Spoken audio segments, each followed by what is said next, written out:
Ladies and gentlemen, welcome to the 5th episode of the ARC podcast. This is a very exciting episode because we are seeing history in the making right now. Happy 4th of July to all the people in America where it's still the 4th of July. Independence Day for you guys. God bless you and your country. And also happy 4th of July to the UK, who have their election today. We're all waiting with abated breath to see what happens with Nigel Farage, the Reform UK party. Is this the end of the Conservative Party, a party that's been around longer than Australia has existed? And are we going to see a situation where Labor comes in and just completely runs roughshod over everyone? I have a phenomenal panel here today. I've got on my far right, I've got Jeff Grimshaw. Jeff is the creator of the Put the Majors Last campaign. Some of you might remember in the 2022 election.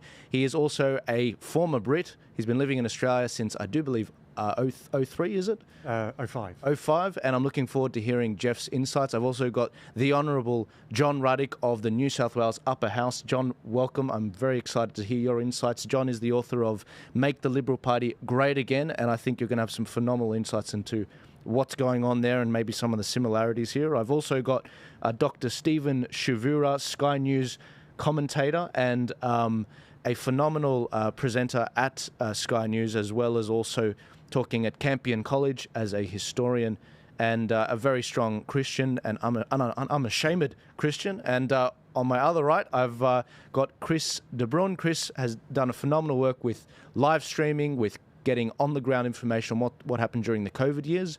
And Chris has been at this a lot longer than I have. Huge respect to Chris.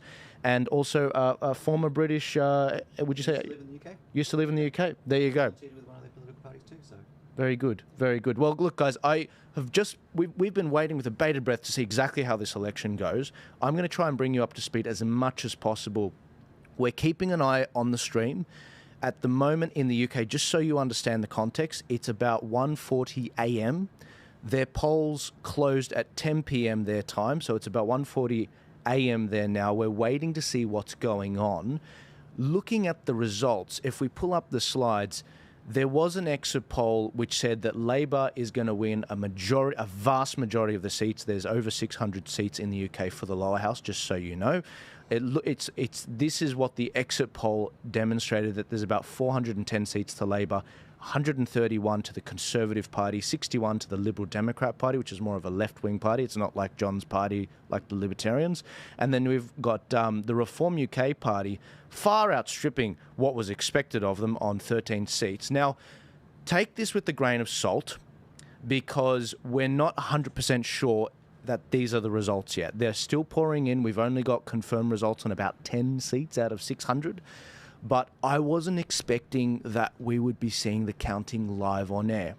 Now, Jeff, I want to go to you. To what extent should we be taking these exit polling results with a grain of salt? More like a bag of salt.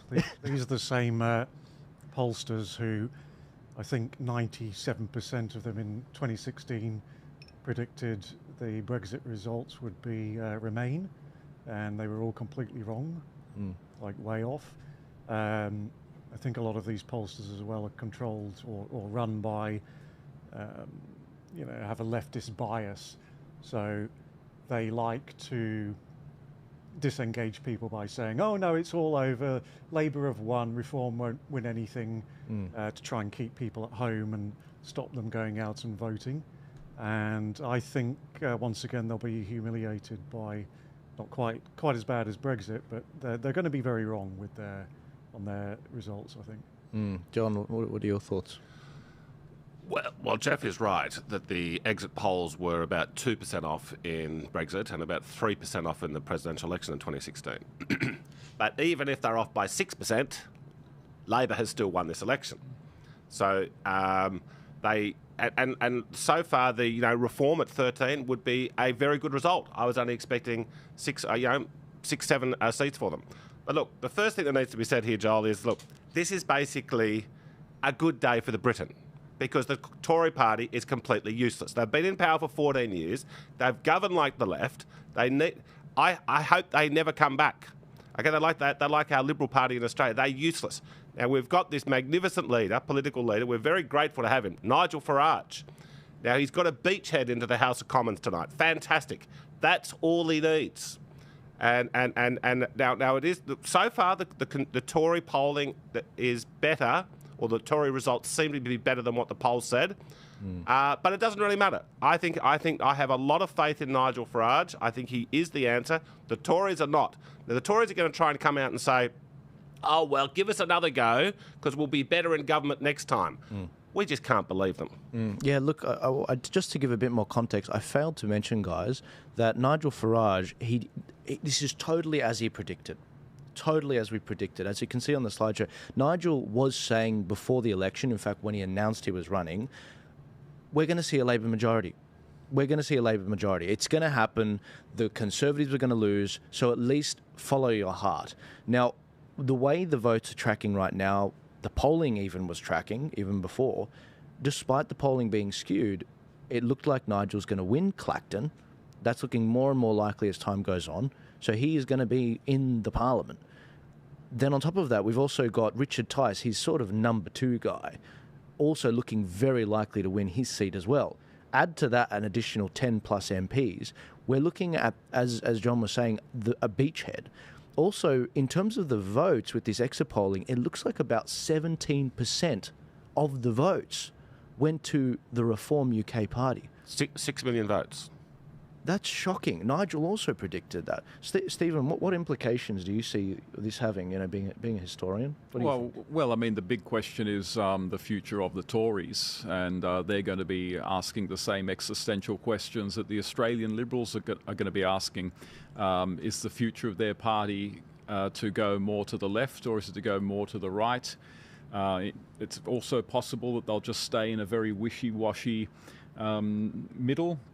And the big question will be the extent to which Nigel Farage and his party can have some kind of reforming influence over the Tories. But this, I mean, what this indicates is that,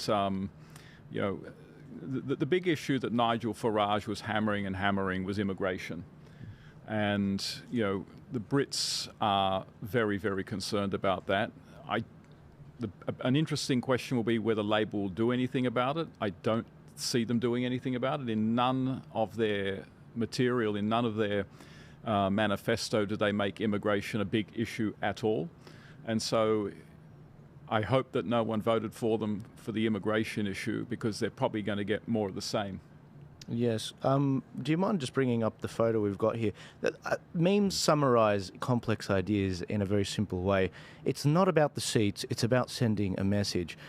Many Reform people that voted for Reform really feel that way. And Conservative and Labor, they really have been screwing the country for some time now. But in terms of what the Reform UK actually ran on, just so you know, they ran on zero tax on the first 20,000 earned, pounds earned, so it's obviously a lot more than Aussie dollars.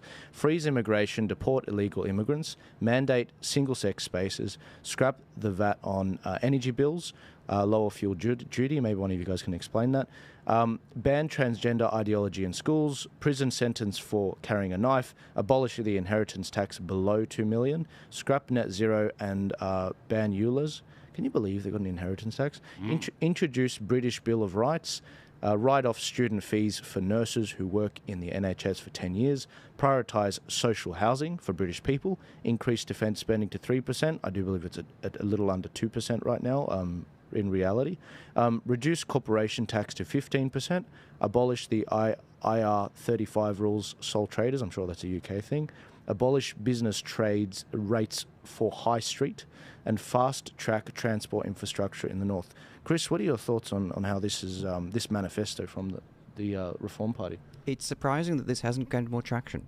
There's for much of the working majority in the UK, this is not a radical manifesto. He could have gone so much further than this, talking about mass remigration, which it's touchy there. Talking about taking a Liz Truss style budget, which would have blown a huge hole in things. We're talking about billions of pounds there. This shouldn't have been something particularly radical. I think this is less a matter of the issues there, and these policies are pretty broad based. No one's heard of him. He just hasn't been able to cut through the media. And I think that's a really interesting point, because when you guys have been following this election pretty closely, as closely as I have, you know that there are certain rules with Ofcom. I don't know what that stands for, but it's like their regulator for broadcasters out there. And Ofcom's puts these regulations out. You guys might be more familiar with, where they're saying you have to be proportionate with regards to how much coverage you give each party. You have to take into consideration the last 2 elections and how those parties performed. But Reform this is their first election.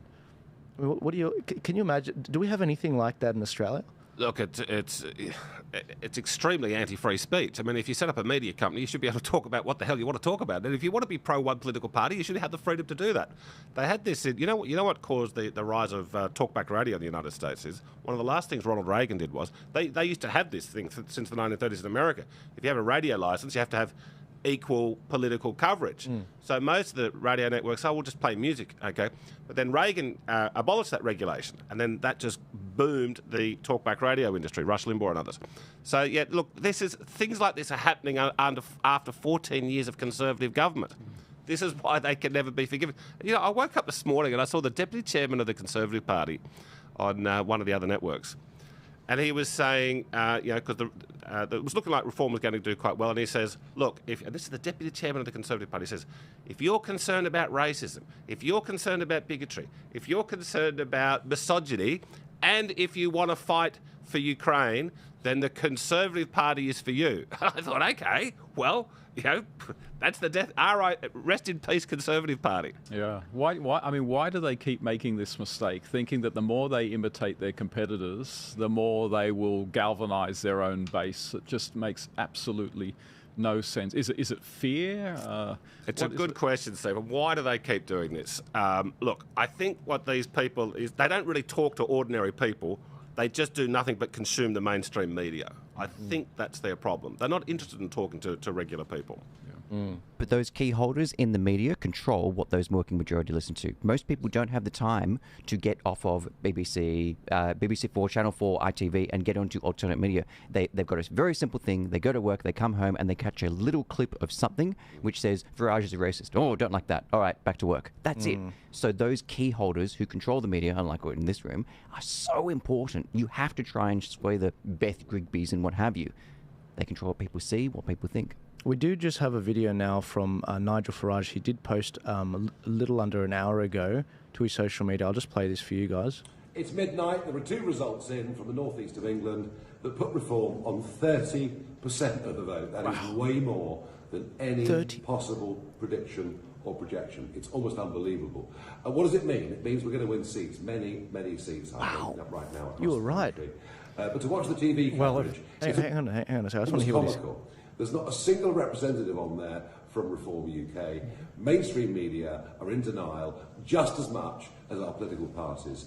This is going to be 6 million votes plus. This, folks, is huge. This is shocking. So Jeff, before we hopped on, Jeff made the point, and maybe we should have gotten into predictions before the results came in. But just for the record, Jeff said to me, don't believe what the polling is saying, even though the exit polls are as positive as they are for Reform with this many votes and 17% of the vote going to them. It'll be even better. Jeff, how is this what you're expecting? Over 30% of the votes going to Reform around the whole country?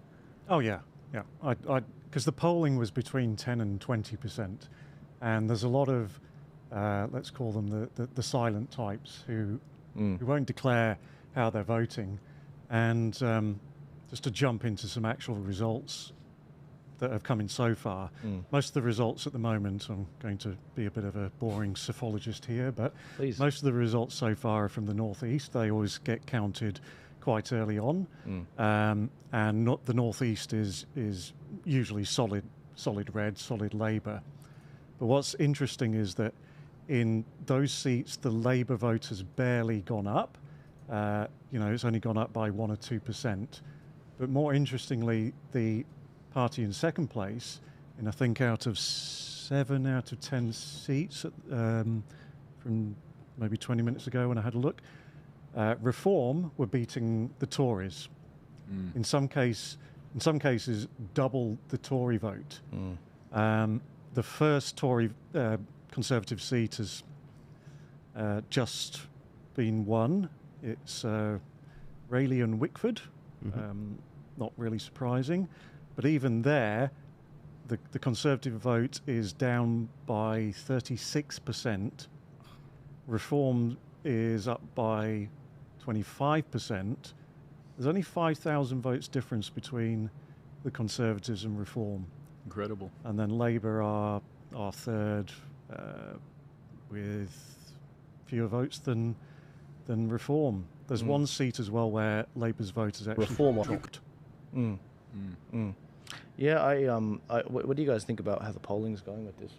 Well, I mean, we're pretty optimistic. It's looking very good. I mean, the question is how many of these votes will actually translate into seats, as per the meme you put up earlier. And we all remember that, the polling the polls were saying, max Reform UK will get, maybe 4 seats and that kind of thing. And I even remember Nigel Farage suggesting that they might not get that many seats, but still a big vote. Yeah. But I mean, this really is incredible, and I guess the question is, what exactly is Farage's strategy here?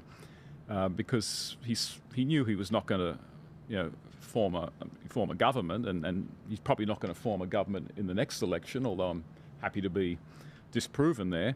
So, is this basically an exercise for Nigel Farage in creative destruction? I mean, I resonate with what you said earlier, John, that this is a good day for England. I mean, I would prefer to say it's a necessary day. Okay. Because I think the next 5 years could be pretty rough. Because the Labour manifesto has a lot of constitutional changes. They want to lower the voting age to 18. They want to effectively abolish 16. To 16, my mistake. They want to effectively abolish the House of Lords. Oh, and there are other things they want to do. And the other thing is Keir Starmer he is very left-wing. I mean, the media will call him a moderate, but that's because the media is very left-wing. But he cut his teeth over the years as a pretty radical human rights lawyer. So he's big on the EU, he's big on globalism, he's big on global human rights charters. He likes the European Court of Human Rights, which is half the reason England has so many immigration problems. So, a necessary day probably is. What is going to come out of this in terms of the future of the Tories, the future of Reform UK? I think it's anyone's guess. I think that's an interesting question. Guys, to the hundreds of people listening online, if you're on Instagram, and there's quite a lot of you on Instagram, if you're getting sick of the portrait view, we're on YouTube, we're on Rumble, we're everywhere right now. So please go onto Facebook, go onto YouTube, go onto Rumble. I'm trying to get this as far out as possible.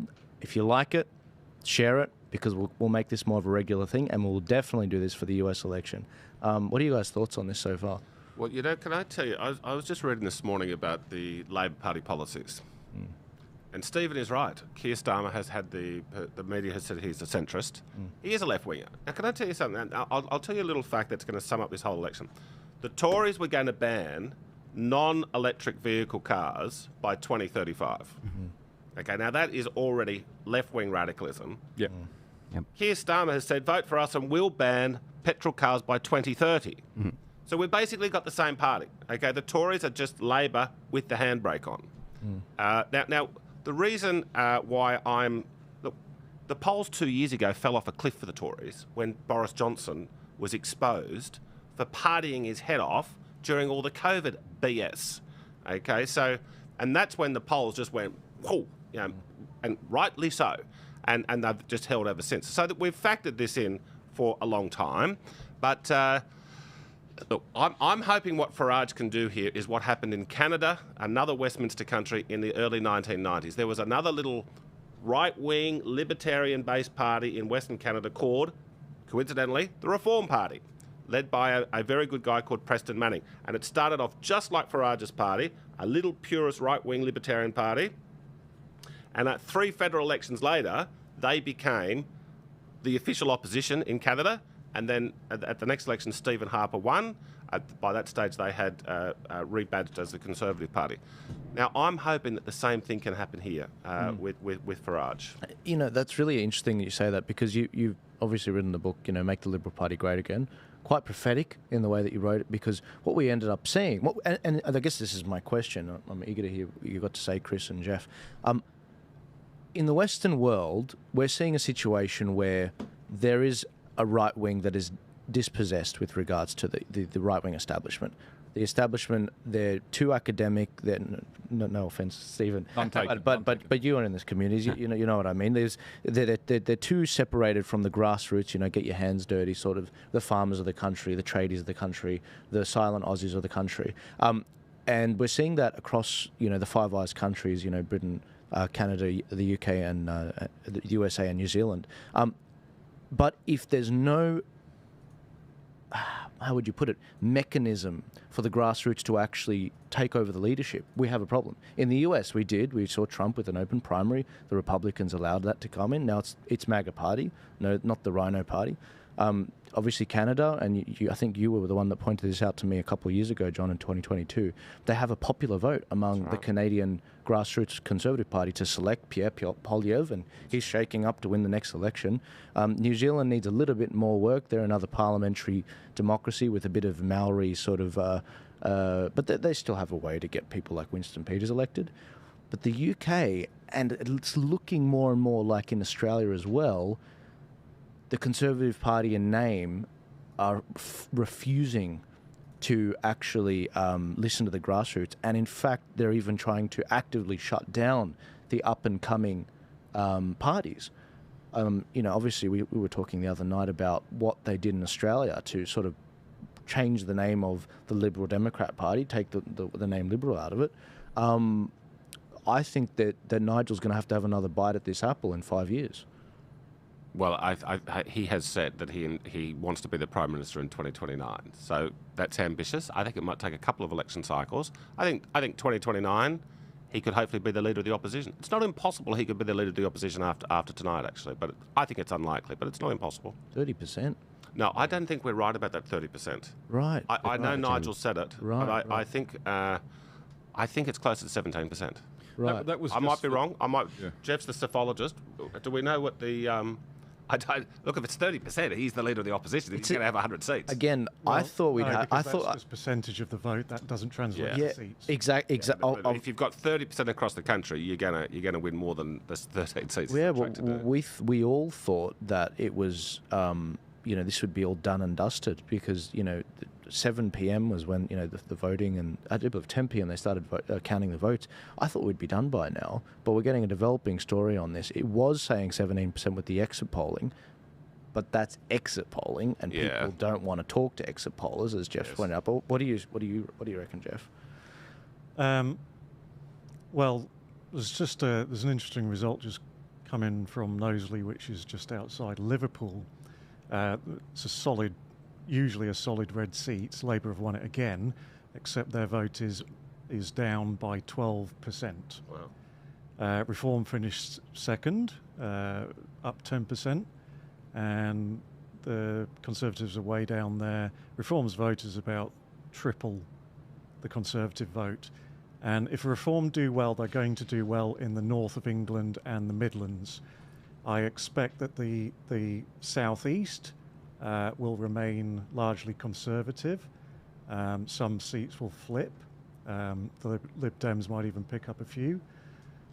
But if Reform do well, it's going to be the North, especially the Northwest, and the Midlands, and some parts of Essex, and around Norfolk, and perhaps some of the southeast as well. But this is an interesting result, because it's showing that Labour's vote's actually dropping in the north, which is kind of surprising, considering in the 2019 election there were a lot of seats in the north, especially the northwest, that were usually solid red, flipped to the Conservatives. I mean, even like Burnley of all places went Conservative, and I think that was the people saying to them, we don't want this geriatric boomer socialist Corbyn and his socialist mates in. We're going to give you, the Conservatives, another chance. Boris fixed stuff, and of course they've been completely betrayed on this. And it will just be very interesting to see what they're going to do now. Are they going to switch the votes to Reform, which I expect they will, but will it be enough to win them seats in those areas? We'll probably find out in the next hour or so. These results are starting to flood in now. I was just going to bring up on the slideshow, guys. Funny point I just picked up on. You might remember in the referendum, we were having a debate on whether we should count crosses for no votes. Well, in the UK, it's a very common practice. It's always been a common practice to actually vote with a cross there, you know, for your vote. Just to give you an idea of how much crap we were thrown during the referendum, and they were, you know, how they were counting ticks, but they weren't counting crosses for no. And also, I just want to say, I was surprised to see this from Turning Point UK saying we're absolutely screwed. I reject that sentiment. Here. I don't think that if you're going to put your hand up and be a leader in your country and bring about change, you've got to bring a better attitude with respect. You know, Australia, as bad as things got during the lockdowns and people being shot and us having targeted lockdowns in southwestern Sydney, that was a time for leadership and to step into it. It's not a time to say we're screwed and throw your hands in the air. With respect. It really raises the question of the effectiveness of any organisation that says that sort of suggests that they didn't have much of an impact. It's not a good thing for any organisation who wants to be having some kind of political influence on the people to say. Absolutely, yeah. I mean, is there possibly an analogy here with federal politics in Australia in the 1950s with the Labor split and the Democratic Labor Party? And this is one thing. This is why I cannot fault anything you said earlier, John, on the Tories being useless and basically crypto left, at least as a matter of fact. In Australia, when you have the Labor split in 1955, Labor, the Labor Party is kept out of politics after that split for nearly 20 years. Are we going to see something similar in the UK, where the Tories, where the Conservative split is such that no Conservative Party can actually get into government for almost a generation? Well, that could happen, but I think, what happened in Canada was, as their Reform Party grew and grew, the old establishment Conservative Party, which is called the Progressive Conservatives, declined and declined, and then they officially merged, but it was really a takeover from the Reform Party, which was a lot bigger than the old Progressive Conservatives. So to avoid the outcome you're speculating about, which could easily happen, is the parties do what I hope Farage, and after the next election, can be bigger than the Tories, and then they can merge. But it's basically a takeover by Reform. I think also in favour of that analysis is I think the RUK, Reform UK, are already probably bigger than what the DLP was, even at its height. It was always a pretty minor party. So, yeah, I mean, what are the chances of some sort of coalition or well, they hate his guts. Yeah. Okay, but I think the Tory membership likes him, the rank and file branch members. But of course, the self-serving politicians in the Conservative Party have antipathy for him. Okay, not over policy, because but just because he's stealing their bat and ball. So I think that they'll just have to learn the hard way. They won't. No one gives up power, willingly. So there'll be a fight. But I think Nigel Farage is an exceptional person. He's very likeable. He's courageous. He's right on all the issues. I think he's a man of destiny. He is the Trump of England, but with fewer, with not as many of sort of what we might call the peccadillos of the past.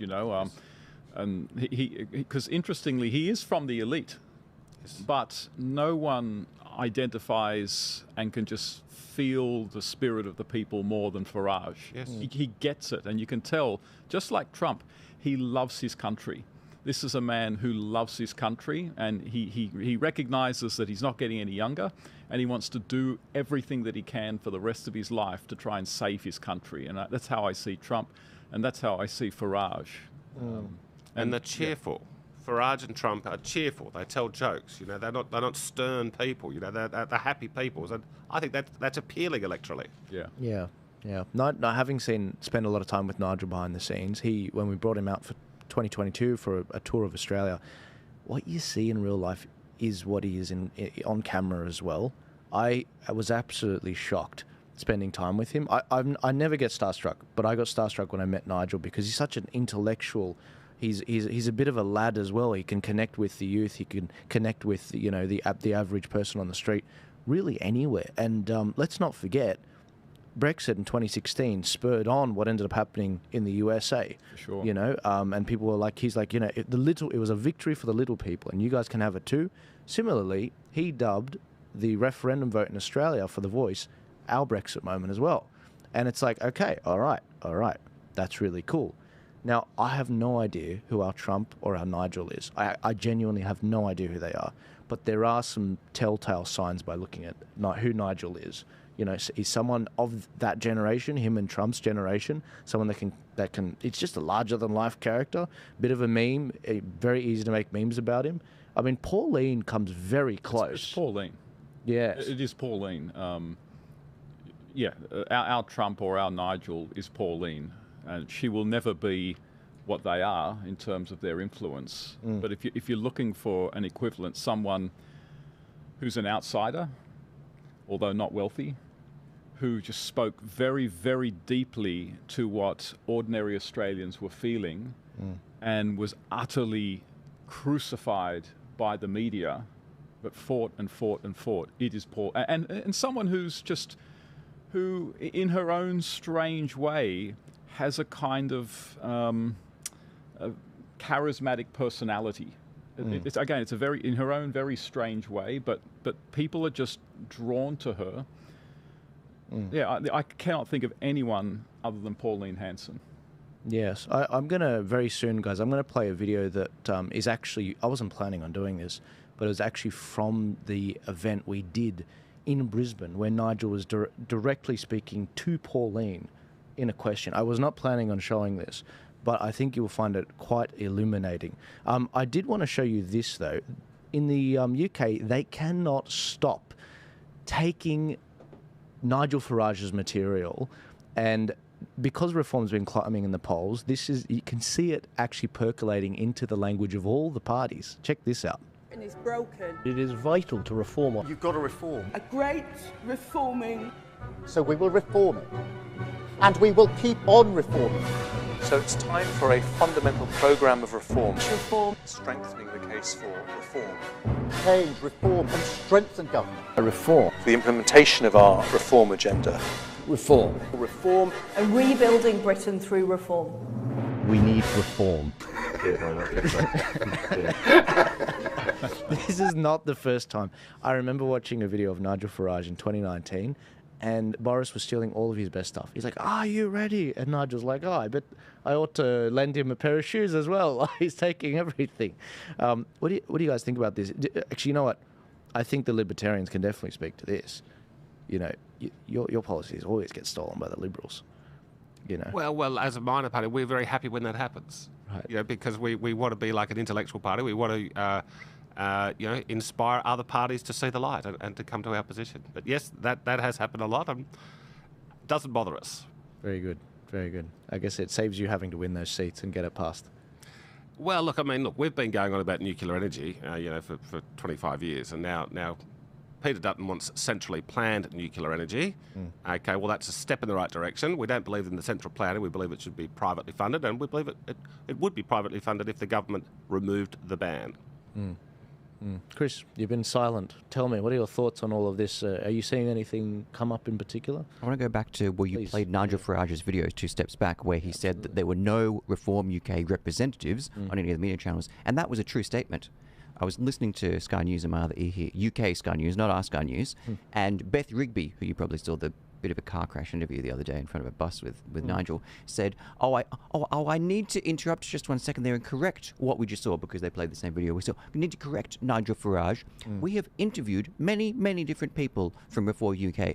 That's not what Nigel said. Nigel said there were no representatives on the panels on BBC, ITV, Sky. There was no one from Reform UK. This is an example of the very small changes to message where you can fact-check someone, but just move what you're fact-checking. It's straw man. You put up something that someone hasn't said, and then you say, oh, we've got to fact-check what he didn't say, or we'll just slightly interpret it because it's misinformation. I just wanted to have to say that. Yeah, no, absolutely. And I think something's going to have to give in the coming years. I mean, the BBC stacking that audience, you guys may not have watched this, but us nerds saw a bit of this. The idea that they stacked this audience with Nigel Farage there, with pro-Palestine protesters, with literal directors of BBC documentaries that asked these questions. It wasn't members of the public. It makes me ask questions about the ABC and how their Q&A program works, and how they're like, oh, no, this is every time they get accused of having a stacking the audience, they're like, oh, look, no, we've got an answer on this. We've got 34 Liberals, we've got 54 Labor, we got, it's like, okay, but are they Malcolm Turnbull Liberals, or are they, Matt Canavan Nationals, or like what are we dealing with here? And undecided voters are not unideological voters. So you might be undecided in, am I going to vote Greens or Labor? You're not unbiased. I remember watching the elections, years ago on the commercial TV. I don't know if they even still have it. But you guys remember the worm in the elections? And before every election in Australia, they'd say, now we have an undecided audience. And you'd pan out the audience. Half of them had purple hair. and you think to yourself, now, I know that at least half of them are not going to vote Liberal or One Nation. I mean, these were not... They were not unbiased people at all. And the real uselessness of the mainstream media has become utterly undeniable in America. The debate with Biden, I mean, you could see that many journalists were absolutely shocked at what was going on. Now, either they're total liars and they knew of Biden's condition all along but were lying, or they were just completely oblivious to the reality of the situation. Now, all of us here knew that Biden is bordering on dementia because we had been paying attention to the videos coming out that you could see on X and elsewhere. But the mainstream media seem to really just discover this at the moment. And so nothing more than that showed how useless the mainstream media has become. They couldn't even report that the president of their own country, this is a major news item, that the president of their own country is not physically and mentally fit to govern. What greater news item could there have been? Yes. None. Yeah, it's shocking. And, with this whole thing about, stacking the audience and undecided voters being fake voters. Do you remember in the USA earlier this year, late last year, the primary with the Republicans, you had Democrats in these open primaries coming and voting for, what was the lady's name? Nikki Haley. Nikki Haley. And it's like, how have you guys allowed this? Have you not tightened up? And then they get asked a follow-up question. Okay, but who are you voting for in the election? Oh, Joe Biden. Joe Biden. It's like, are you serious? It's just, I don't know, it's shocking. But having said that, if I may, here's the great news. Brexit happened when all of this media bias was going on. We've got a Reform UK party, which looks like it's doing fantastic things this election. So even though so much of the mainstream media either wants to ignore a guy like Nigel Farage or take every opportunity it can to demonize him over completely non-issues like his views on the Russia-Ukraine conflict, the fact of the matter is alternative messages get through. And the question is, for me, the question is the extent to which that is because of a non-mainstream media. Are people tapping into a non-mainstream media? Guys like you, Joel, for example, here in Australia. Troublemakers. Yeah, troublemakers, or GB News in the UK. So that's kind of the good news. It doesn't matter how biased the media gets. At the end of the day,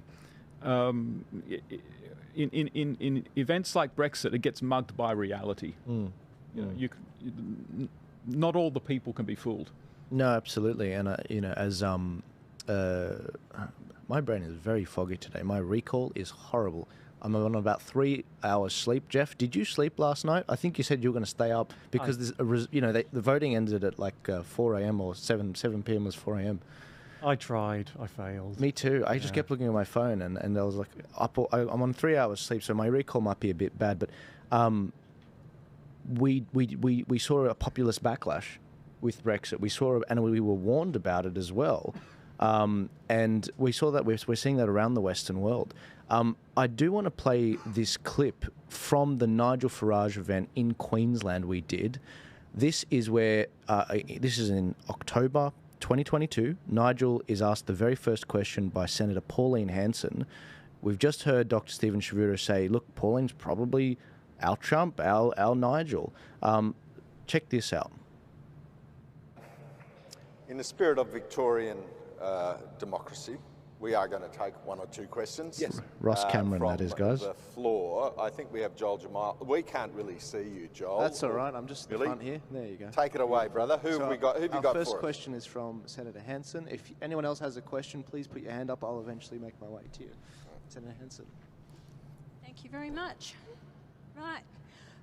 First of all, I'd like to say, as a Senator for Queensland, and on behalf of my colleague, Senator Malcolm Roberts, I would like to say thank you very, very much for coming to Queensland, and especially Brisbane, and to be here speaking to the people of Queensland. Thank you very much for... Sorry, guys, I haven't released this before. I would have trimmed it shorter, but no one's seen this yet.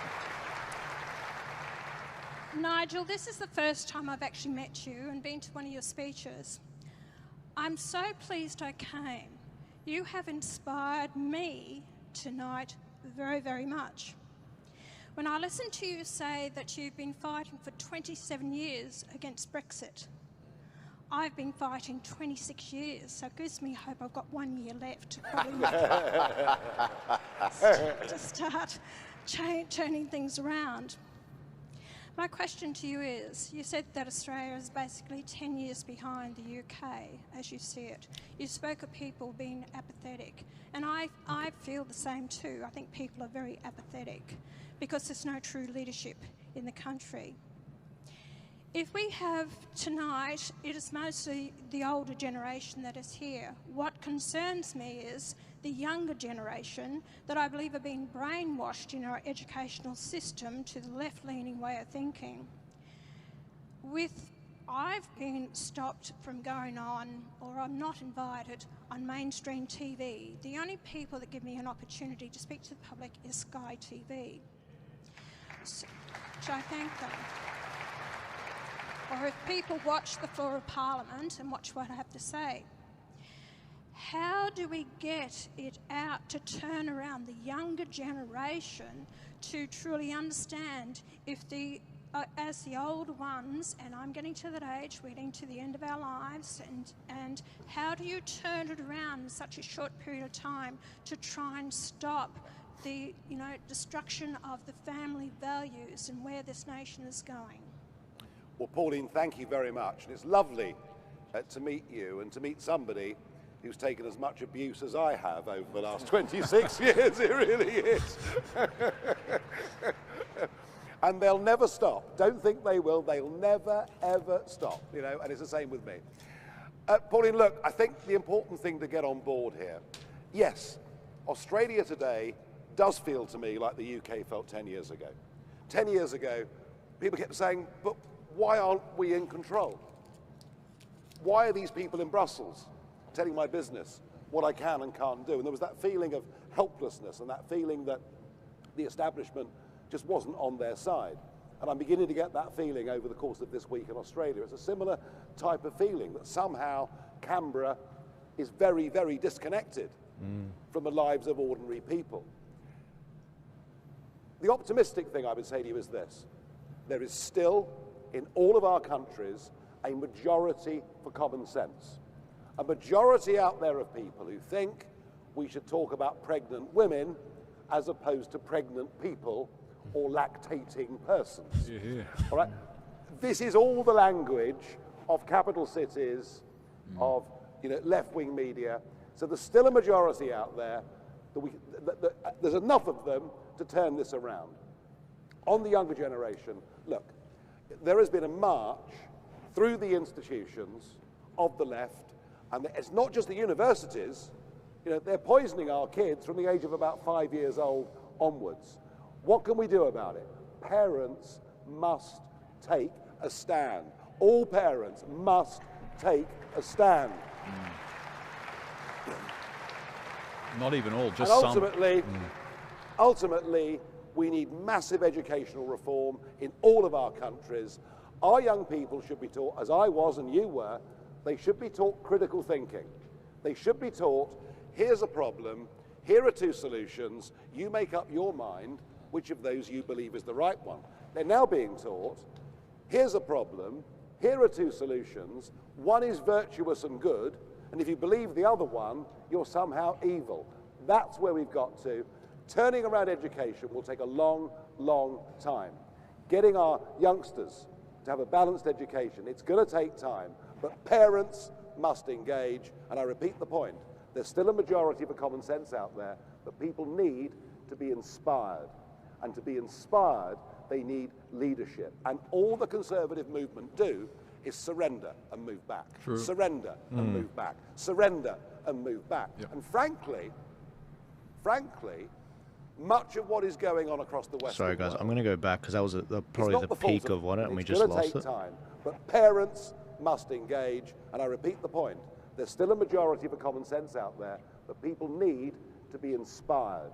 And to be inspired, they need leadership. And all the Conservative movement do is surrender and move back. Surrender and move back. Surrender and move back. And frankly, much of what is going on across the Western world is not the fault of the left. We know their agenda. We know what Black Lives Matter wants to do. We know what the Marxist wants to do. Much of the failure that is happening in our societies, in our countries, the devaluing of our Christian heritage, the devaluing of the family as a unit, all of those things. Much of this is because of the cowardice of Conservative politicians and leaders right across the Western world. We need better people. Thank you, guys. Thank you. I'm going to return us back, but Stephen, before we've got some updates before we get to your analysis on that. What's happening on your front? Reform have won their first seat. Very good. Which seat was that? Ashfield. It's kind of expected. Do you know who the candidate is? Yeah, it's Lee Anderson, who's actually a former Tory Conservative MP, and he left the party to run for Reform, and he actually has. Let's have a look, 43% of the vote. Labour second on 29%. Yep. We're looking at it now. Very good, very good. It's huge. Lee Anderson. Right. No, I actually have no idea who Lee Anderson is. The key ones I'm looking out for is Richard, Tice and Nigel, the number one ones. The rest of them are basically backbenchers. Well, this is good news for both Nigel and Richard, because if Lee Anderson's won this seat, Nigel should win his, Tice should win his, and also Andrew Bridgen, although he does have a Reform candidate running against him. There's a couple of other interesting results come in the Midlands. Telford and Cannock Chase, Labour have won it, but Reform have finished second in Telford. Bridgen, they finished second as well, ahead of the Conservatives. Ashfield, 8.2% for the Conservatives. Can you just imagine that? A 31% swing against the Conservatives. Wow. These are not small. 3% here, 4%. 31. Yeah. Now, Cannock Chase is interesting because Labour won it with 16,000 votes. The Conservatives had 12, Reform UK had 11.5. Now remember, the UK is a first-past-the-post system. If they were preferential voting like we are here, and Reform and Conservatives swap preferences, they would have thrashed Labour. That would be 23k to 16k. The other thing to note is the turnouts are down. Wow. -6%, just like 55% turnout, 57% turnout, 47% turnout. Any age demographic info yet? Probably not. No. Probably can't get that from that unless probably only get that from exit polls. But it's showing that, unfortunately, there's a lot of people staying home and not voting. I think before Nigel took over Reform, that percentage would have been much larger. I think people were just not going to go out and vote. But when Nigel took over, people said, actually, I'll go out and vote now for reform. Yeah. But it's still, these turnouts are not good. And if we just say in this, so there's a turnouts minus 10%, 11%. If these people were disgruntled Conservative voters who were planning to go out and to vote for reform, they could have flipped some seats. They could flip some seats. So unfortunately, stay-at-home people are affecting these results. But good news that Reform have got their first seat. No, absolutely. I did want to go back to that video we were talking about. But guys, just so you know, there are over 500 people listening live right now. The way the show's been tracking recently, I was pleased to announce the other night that we're averaging about 600,000 viewers per episode, which to me sounds shocking and not real.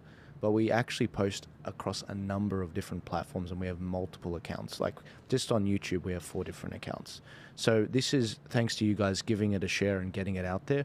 If you like these streams, please click the link in the description and donate to the show so that I can keep the lights on. But leave a comment. Let me know what you guys think about this. We've still got quite a while left as we see how this goes. I'm considering bringing up Keir Starmer, who looks like very soon he might be bringing up his victory speech, and it'd be very, as you know, victory speeches can be very enlightening when they're delivered by Labor, just like with Albo saying, you know, I commit to the Uluru statement from the heart in full. We might be very interesting to hear what Keir Starmer says. But which page? Exactly, which page? That's a cracker. Stephen, going back to what Nigel was saying to Senator Hanson, obviously she asked about education, and Nigel really went into that. What were your thoughts on that, obviously that being your domain? Yeah, I mean, it's hard to disagree with him. He's referring to basically the leftist takeover, particularly of the humanities departments over the last 40 years. And the thing is, you see, universities are a unique kind of institution. I would describe universities as sort of culture-shaping institutions, and maybe it's the ultimate culture-shaping institution because it's out of the universities that you get judges, that you get lawyers, that you get school teachers, primary school teachers, childcare workers, journalists, actors. I mean, everyone who has an impact on culture goes through the university mill. And universities have, been taken over by Marxists, postmodernists, basically people who hate the country, who hate Australia. They hate nationalism. They hate... a lot of them hate traditional masculinity. They hate Australia's or any Christian heritage, and it's had its effect on the youth. The youth have never been more ideological. And one interesting thing, I mean, Nigel Farage says, that most people are for common sense. I hope that's true. I hope that's true. My great fear, however, is that you've got a strong rump that are left wing, a strong rump that are conservative / common sense, if you like, but a huge proportion of people who just don't care. Now, that's not necessarily the end of the world, because you don't actually need massive numbers of people to change things. You just need enough dedicated people in key positions. Yeah. It's always nice to have the people on your side, but you don't always need it. Heaven knows the left hasn't had the people on its side over the last 40, 50 years, and look at the impact that it's had. So it just takes people with some motivation to make huge changes. And so would it be nice if all parents started complaining about the ideology in their schools? That would be incredible. That would be fantastic. But you don't need all parents doing it. You just need enough. Absolutely. Yeah. What was the percentage of America that got behind the American Revolution? About 1 in 3. 1 in 3 were patriots, 1 in 3 were loyalists, and 1 in 3 didn't care. Right. So Stephen is right. But only 3% actually participated. Is that the odd 3%ers. That's what that militia is named after, is 3%ers. A lot of them had views, but people who actually participated, took up arms, only 3%. Right, that's what I was looking for, and that tells you a lot, doesn't it? Yeah. And the not carers, they'll more or less go with the flow. Yeah. They'll more or less go with the flow. Yeah, it is a bit of a concern in my mind that they do. We have even though we have mandatory voting in Australia, mandatory, you cop a fine if you don't. We're still seeing people increasingly not want to vote. Yeah. That did interestingly take a back step though for the referendum. It was almost as though, like obviously it was a simpler vote to do, but it was almost as though people felt like that was their opportunity to make their opinions heard, that they didn't feel that an election would, because it's so convoluted with the vote being split between 15 parties in an election. The good thing about our voice referendum was that we saw how many people still love this country. And there are a lot of people in this country who still love this country, who still care about the future of this country and don't want it just handed over to left-wing activists. And so that was really fantastic. Now, in some ways, the good thing, if you're more conservative or libertarian inclined about non-compulsory voting systems, is that last I read, and I think it was Matt Goodwin's latest book, that older citizens are about 30% more likely to vote than younger citizens, and older citizens are more likely to vote for the conservative parties. So non-compulsory systems can often work in the favour of conservatives, because frankly the younger people talk a lot, they hit the streets a lot, but they don't vote.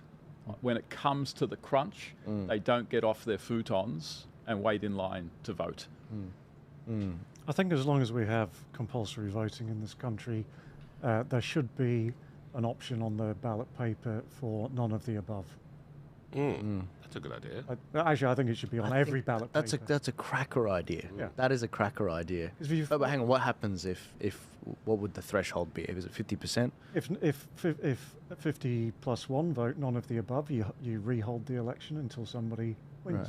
With the whole country or just by seat by seat? Oh, seat by seat. That's a cracker idea. Yeah. You know, my another idea on that, and this is a radical thought, guys, but this is from, it's not mine, it's from Peter Schiff in America. He says that if you pay taxes, you should be able to vote. So obviously... Or given an extra vote. Given an extra... No, we can't, you can't do that, because then the corporations might just, it's not proportionate. It's like, and you exclude, obviously, the GST that everyone pays when they purchase things. It would be like if you submitted your last personal income tax in the last 3 years, at least one of them, then you get your vote. Because I think the real problem we do have in this country is over 50% taking more out of the welfare state than they're putting in, and unfortunately that's not working. It's just not working. It would have to be net tax though, because a lot of people pay tax but get more in benefits. I think if you're submitting a tax returns, you should still be able to vote. I think you should still be able to vote, yeah. Guys, the problem isn't welfare by and large. The problem is corporate welfare, government welfare. Focusing on the $3,000 here and there ignores the universities, the NGOs, the huge, bloated, billion-dollar organizations, the ABCs of this. This is small fry in terms of the numbers game of where it's at, and trying to focus on it is just going to distract from the very large salaries paid to... It's both ends of welfareism. You've got one end on the take, not giving, and then you've got the other end, which is what you were just talking about, taking and not giving and collecting subsidies and so on. So we're sort of bookended, and each end of these bookends are doing this, and that's why the middle class is being squeezed tighter and tighter and disappearing, which is what they want to happen. I think the analogy Jordan Peterson uses, it's like where there's this old-fashioned cart being pulled along. You know, you put your crippled and the old and those that can't support themselves in the cart, and then the vast majority pulls the cart along. But the way it's getting, we've got 50% of the people, over 50%, sitting in the cart, many of which could be pulling the cart.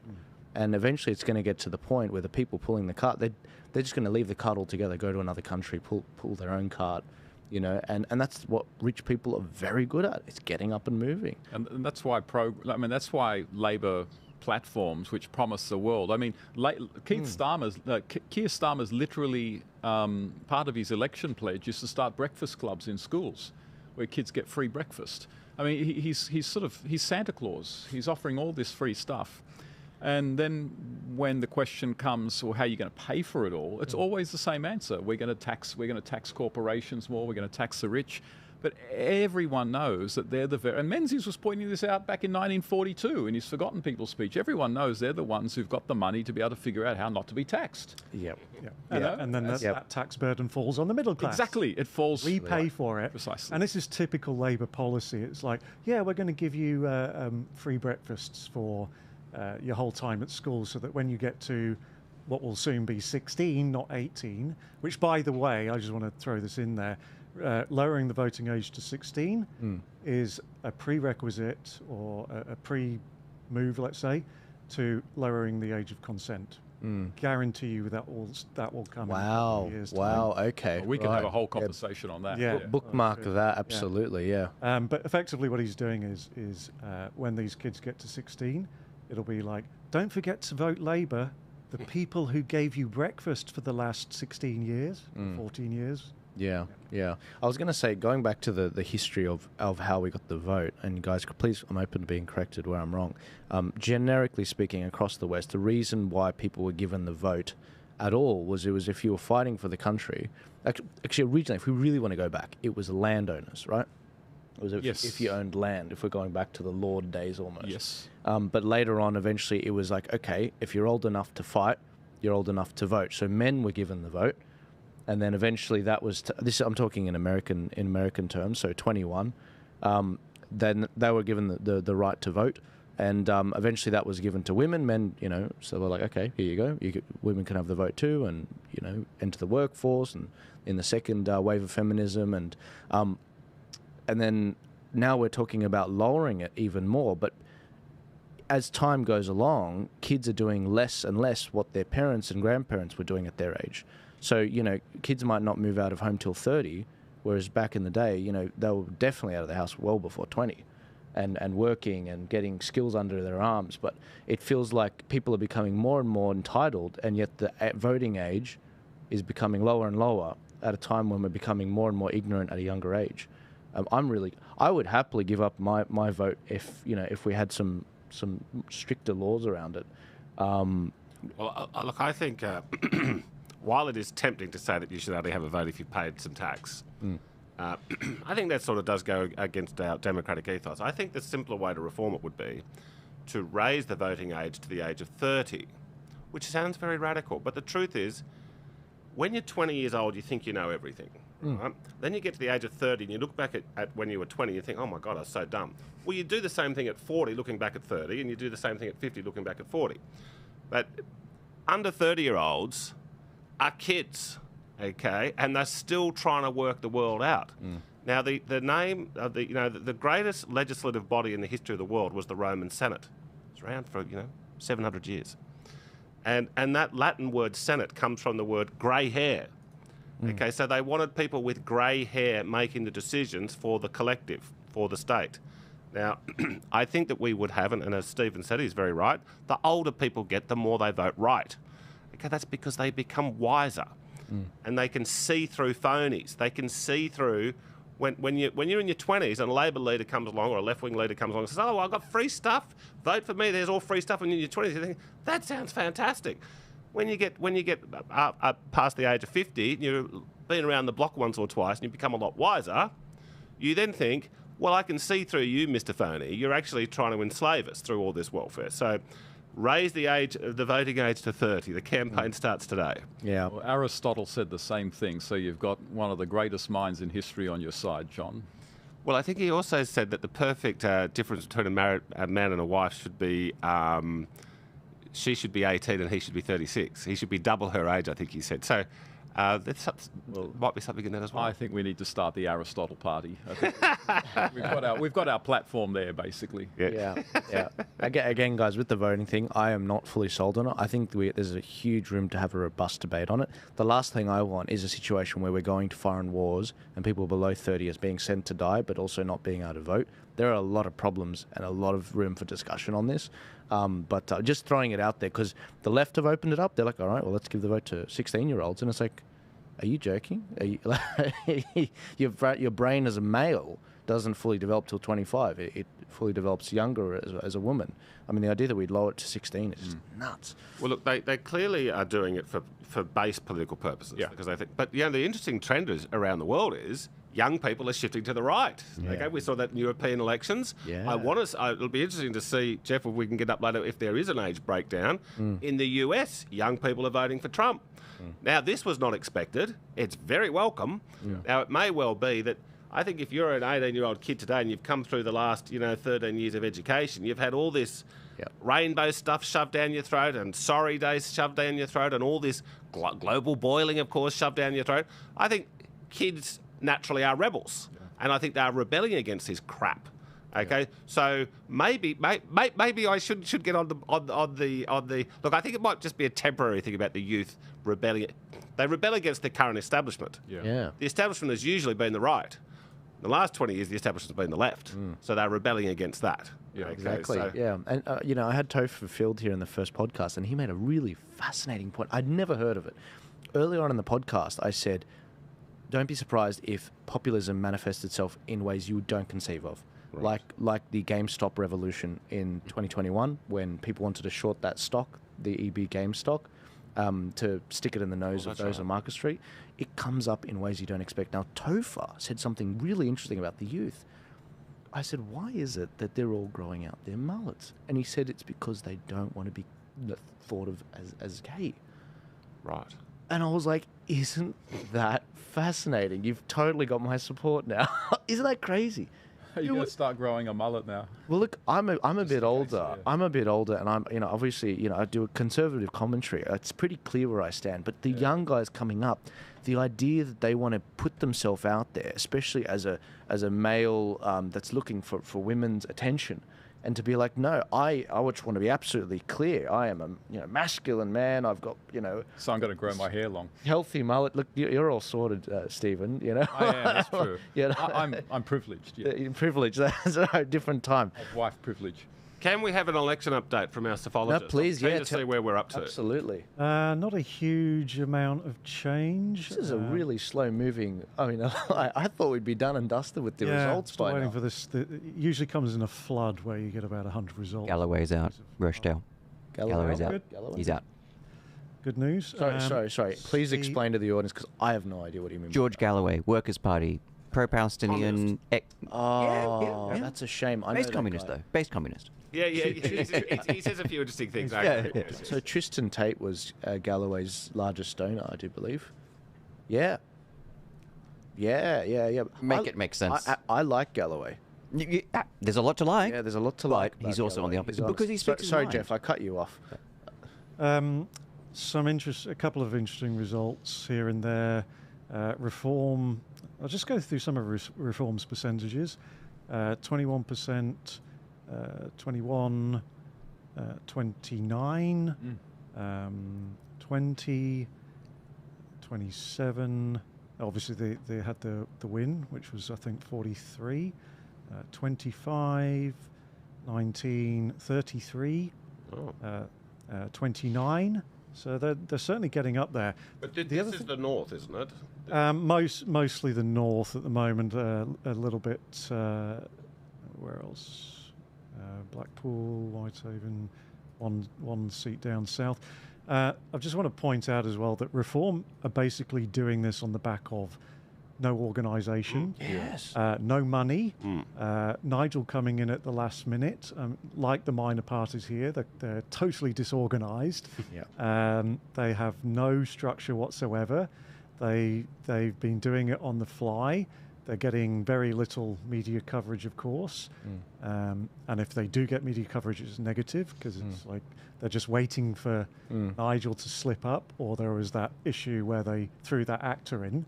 Yeah, and the plants where they put all they outsource to a company to actually assess their candidates and do background checks on the candidates, and it was a total plant sting operation sort of thing. And it's like, whoa. Ofcom overturned the complaint, which you're talking about the actor, where Channel 4 ran a special about a volunteer for Reform who talked about, said a bunch of slurs, was not someone that Reform would have wanted as part of it had they known that. Turns out he had an actor page, and one of his features that he had was secret filming. Yes. This is a terrible look to be volunteering for that. But then Channel 4 then ran that. Ofcom delivered their result. This is the day before the election. They wanted an urgent investigation. We looked into it. 270 does not merit. Dismiss the complaints. dismissed the complaint. Ofcom said it did not merit, despite running an actor that they previously had a relationship, talked about secret filming, said he was a volunteer for reform. Ofcom said it doesn't matter. But make sure you have proportional time for covering all the different parties, or Ofcom will give you a big fine. But this doesn't merit. Yeah, it's shocking. It's absolutely shocking. Guys, if you're listening on this, please give it a share. Subscribe if you haven't already. We're really close to monetizing the ARC podcast so that we can start getting Google to pay us for these things as well. So please do. And if nothing else, please donate to the link in the description. Going back to what's going on in the UK election, I just think that what they're doing with these parties is revolutionary. Nigel Farage was under no illusions with this election. He didn't want to run. He threw his name in after getting on the ground and people saying, Nigel, I got into this fight because of you. I'm expecting you to run in this. He begrudgingly actually was like, you know what? You're right. I've got to do it. And I've got to stand up. Win or lose, I've got to do it. And I think the number one thing that he did that's not really being done in many countries around the world, especially Australia, is the fact that he's setting up and says, it's not just about this election. This isn't just about, running in the next 6 weeks. This is about a 5-year, 10-year sort of plan where we're going to lay down the foundations of a revolution to take this country back. I think that's really phenomenal. And I mean, the UAP, this is undeniable. The amount of times we've seen them come in at the last minute, Clive comes in, launches a campaign, and he doesn't set any kind of branch structure up. Nigel has said on Friday, we begin the rebuilding process of the Reform UK Party. We're starting a branch process. There will be democratic primaries. I mean, this is brilliant. We're just going to turn the volume on now. Sorry, it appears that what's going on is Nigel's just arriving. We're going to turn the volume on now. What's a good vote share for reform tonight? What do you want to vote share? I think I can hear myself, Rami. There might be something that's...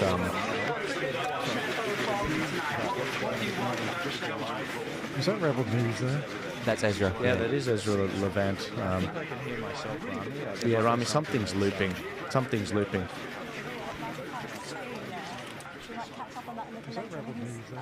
That's Ezra. Yeah, that is Ezra Levant. Yeah, Rami, something's looping.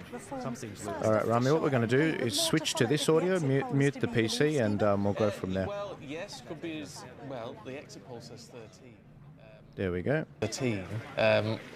Quite where it's going to lie around that mark, we just don't know. I'm just intrigued, Kwasi Kwarteng, when he said, what would you like your vote share to be? He was asking as much as possible. I mean, it's a bit of an obvious... Yes. All right, we're going to keep monitoring this, guys. Selections, and they'd say, very good. And what do you think of taxes? All right, guys. We're going to keep an eye on this. I want to see Nigel Farage's speech. I want to see Starmer's speech. We're hanging around for this.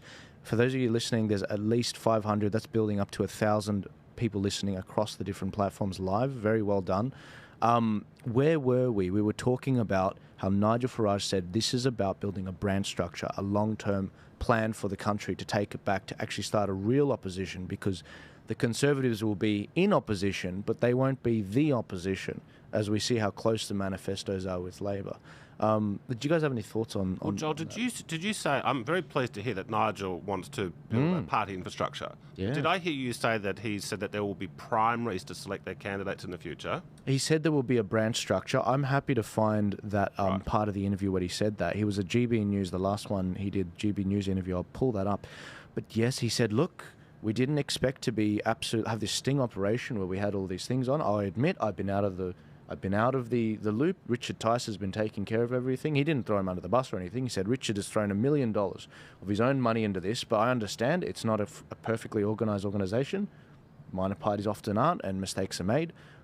But on Friday, we begin the rebuilding of this party and the planning long term. And I think that gives people trust and that investment. It's like securing a long-term bond with a very stable government sort of thing, rather than investing in, say, crypto, not bagging crypto, but is very unstable relatively to bonds. Yeah, that was, I do believe. Well, I hope that the way for these parties to have a sustainable future is to have democratic selection processes for their candidates. Now, this is why what's happened in America is the Republican Party has been completely transformed because of Trump. It's now a MAGA party, but it's still the same institution, but internally it had a complete revolution, and that was able to happen because there's the democratic process, there's the primaries. Now, that's hard to happen in the Liberal Party of Australia because it's basically run by factions. There's not much democratic input. It's increasing a little bit, but not enough. So I hope with Farage, the best way to vet candidates is to have a primary. Say, look, you want to be the candidate, the Reform candidate for this particular seat? Well, there's 4 other candidates, and they're going to go out there for 2 months and have a contest. Now, if somebody has said something that is unacceptable or has got some radical views, that will come out in the primary. It's better to come out in the primary than they don't win the primary than it to come out in the general election, which has happened in the last few days, and it's been damaging to Reform a little bit, not as much as feared. So this is what I very much hope and look, I suspect that's what his instincts would be. Let's have a primary to select our candidates. Yeah, so a free market approach. Exactly, laissez-faire. Yes. Yeah, laissez-faire approach. Yeah. Nigel is thinking very long, sort of long term, and that's good strategically. I'm sort of thinking now long term in terms of how successful he might be, and it seems to me everything will depend on how things go over the next 5 years under Labor in terms of the economy and in terms of immigration. So if things get better under Labor, it's hard to think that the Tories or our UK will have much of a hope of getting out of opposition. But if things go badly, then the question will be, will Tories try to rebrand as Conservative or merge with the... So much hangs really on whether Labor can do a good job or not. I really don't see it offering any actual solutions to the structural problems in terms of the cost of living and in terms of immigration in England.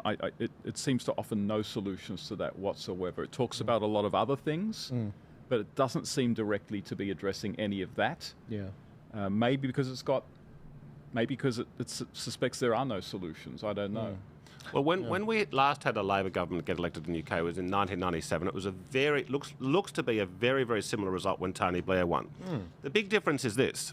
When Tony Blair was campaigning as the opposition leader, he basically said openly, Margaret Thatcher was right about economics and I support her 100%. That's what he said.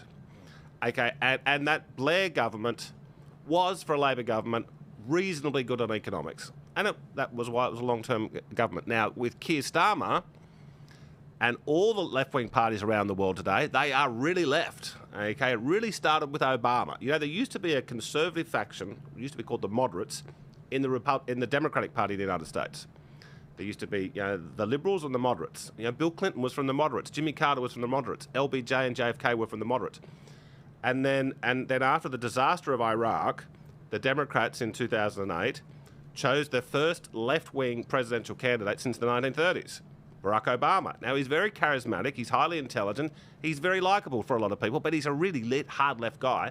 He's completely transformed that party. There is no moderate faction in the Democrats anymore. They're all lefties. Now, it's the same with the British Conservative Party. Now, he's not Jeremy Corbyn. He's not far off it. At least Jeremy Corbyn's honest about what he stands for. So you're saying, Stephen, well, depends upon how Labor goes in the next 5 years. Yeah, it certainly does. I don't think it's going to go real good at all. They haven't got one good policy. Okay, so it's just all the things we don't like about the Conservative government, they're worse. Now, we had to go through this difficult period, and this is a difficult period for the right in the UK, but we can't blame Nigel Farage for it because 5 years ago, when they had the big Brexit election with Boris Johnson, the Tories won it by a lot. Now, why did they win it by so much? Because Nigel Farage, who was the father of Brexit, very nobly stood down. He said, we're not going to contest. We want Boris to win so we can get Brexit. And that's what happened. But he just got about 40% of the vote in the European elections. Well, specifically, sorry to cut you off, John, but specifically what he did was he had 600 candidates ready to go. You're right. In fact, he filled that whole auditorium full of them. They were ready to go to war because of the betrayal. They did, in 6 weeks, the MEP elections. They won the vast majority of votes there because it's a different way of voting. Yes. And then they got Britain out. But what's important is he simultaneously kneecapped Labor in 100 key seats, which is exactly what he's doing to the Conservatives this election. But he said, hey, you squandered that 80-seat majority. I delivered it to you. You didn't want to do a deal. I gave you a blank check, and you screwed us. So now there's no excuses. There's no excuses. So I don't want. And he's like, well, a vote for the Tories is a wasted vote. And the better he does in this election, the better positioned he'll be to make a deal with the Conservative Party, and maybe they can come in under him. We have no idea how good these results will be. Jeff, have we got any nationwide votes on the polling? Nationwide percentages? Yeah. Or, yes. Not the polling, the results. The results. Here we go. Yeah, that would be cracker. Seats? I'm happy to pull it up if I know where it's from, by the way. Well, we've got vote share.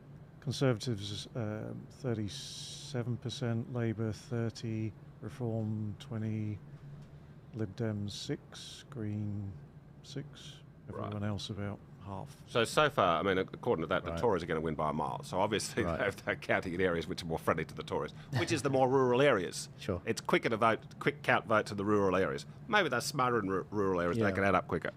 I did find the clip where Nigel is talking about his plan for the next 5 years, and I think this is the most important thing. I do see that there are speeches going on right now, but we won't. Sorry, I was reading from the wrong chart there. That's all right, but we won't. But we won't go to that now. We'll wait till we see Keir Starmer coming up. But on this clip, Nigel goes into his next 5-year plan.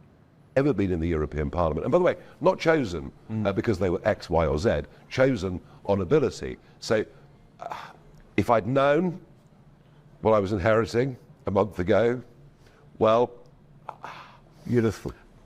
I still have done it, but I'm, clearly. Would you not have done it if you'd known? Because it annoys you so much. And it annoys me greatly. But I can see what happened. They literally put out a Charlie call. Anyone that wants to stand, please come and stand.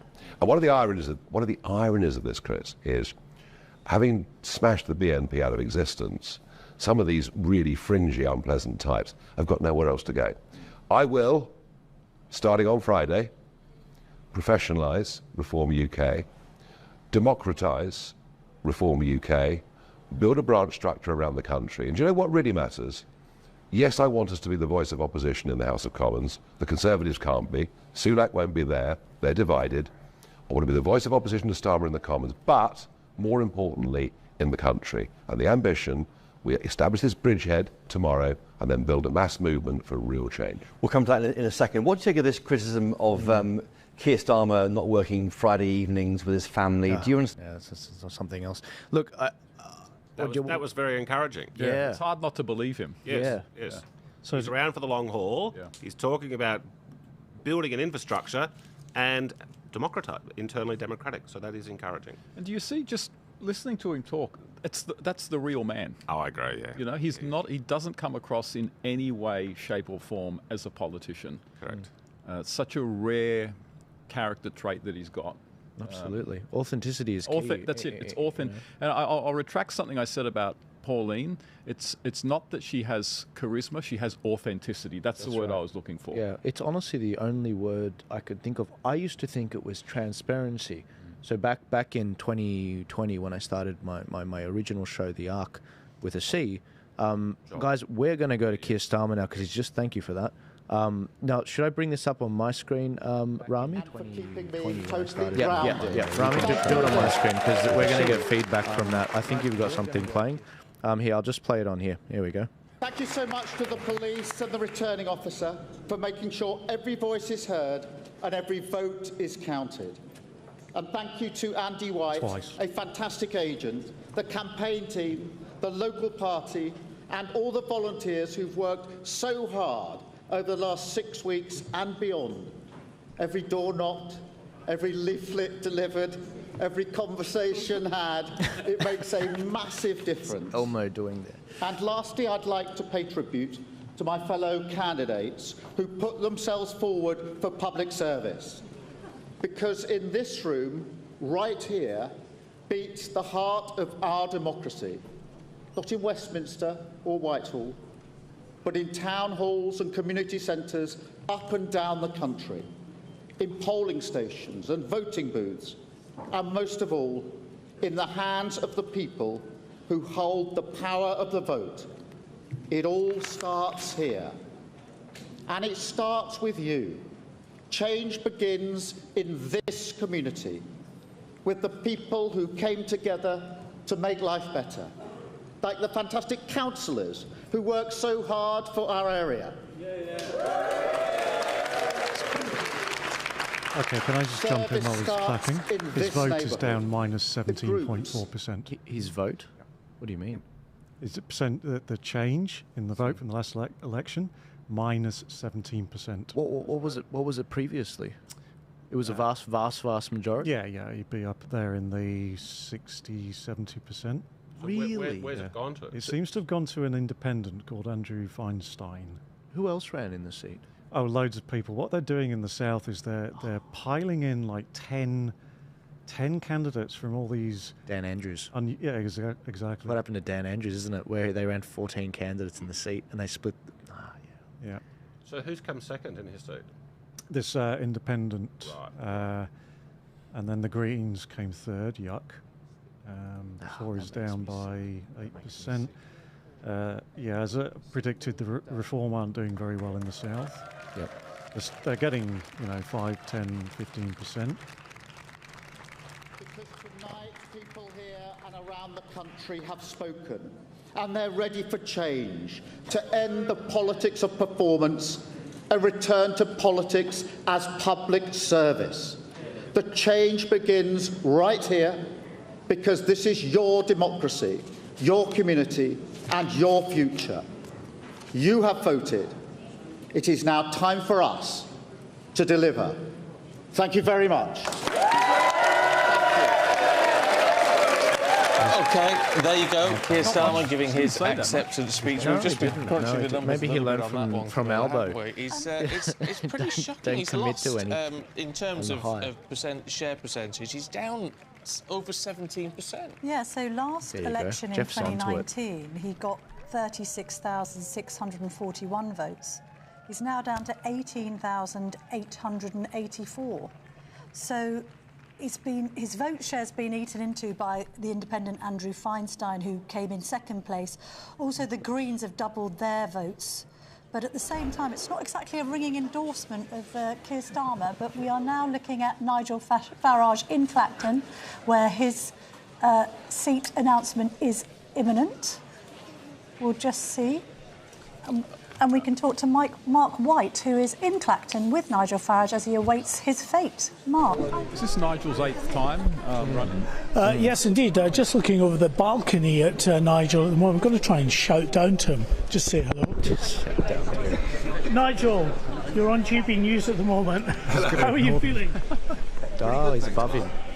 Well, we'll find out in 10 minutes. Yeah, absolutely. 10 minutes, ladies and gentlemen. For the party as a whole, I mean, it's been incredible, hasn't it? Oh, I think some of the scores up and down the country are remarkable.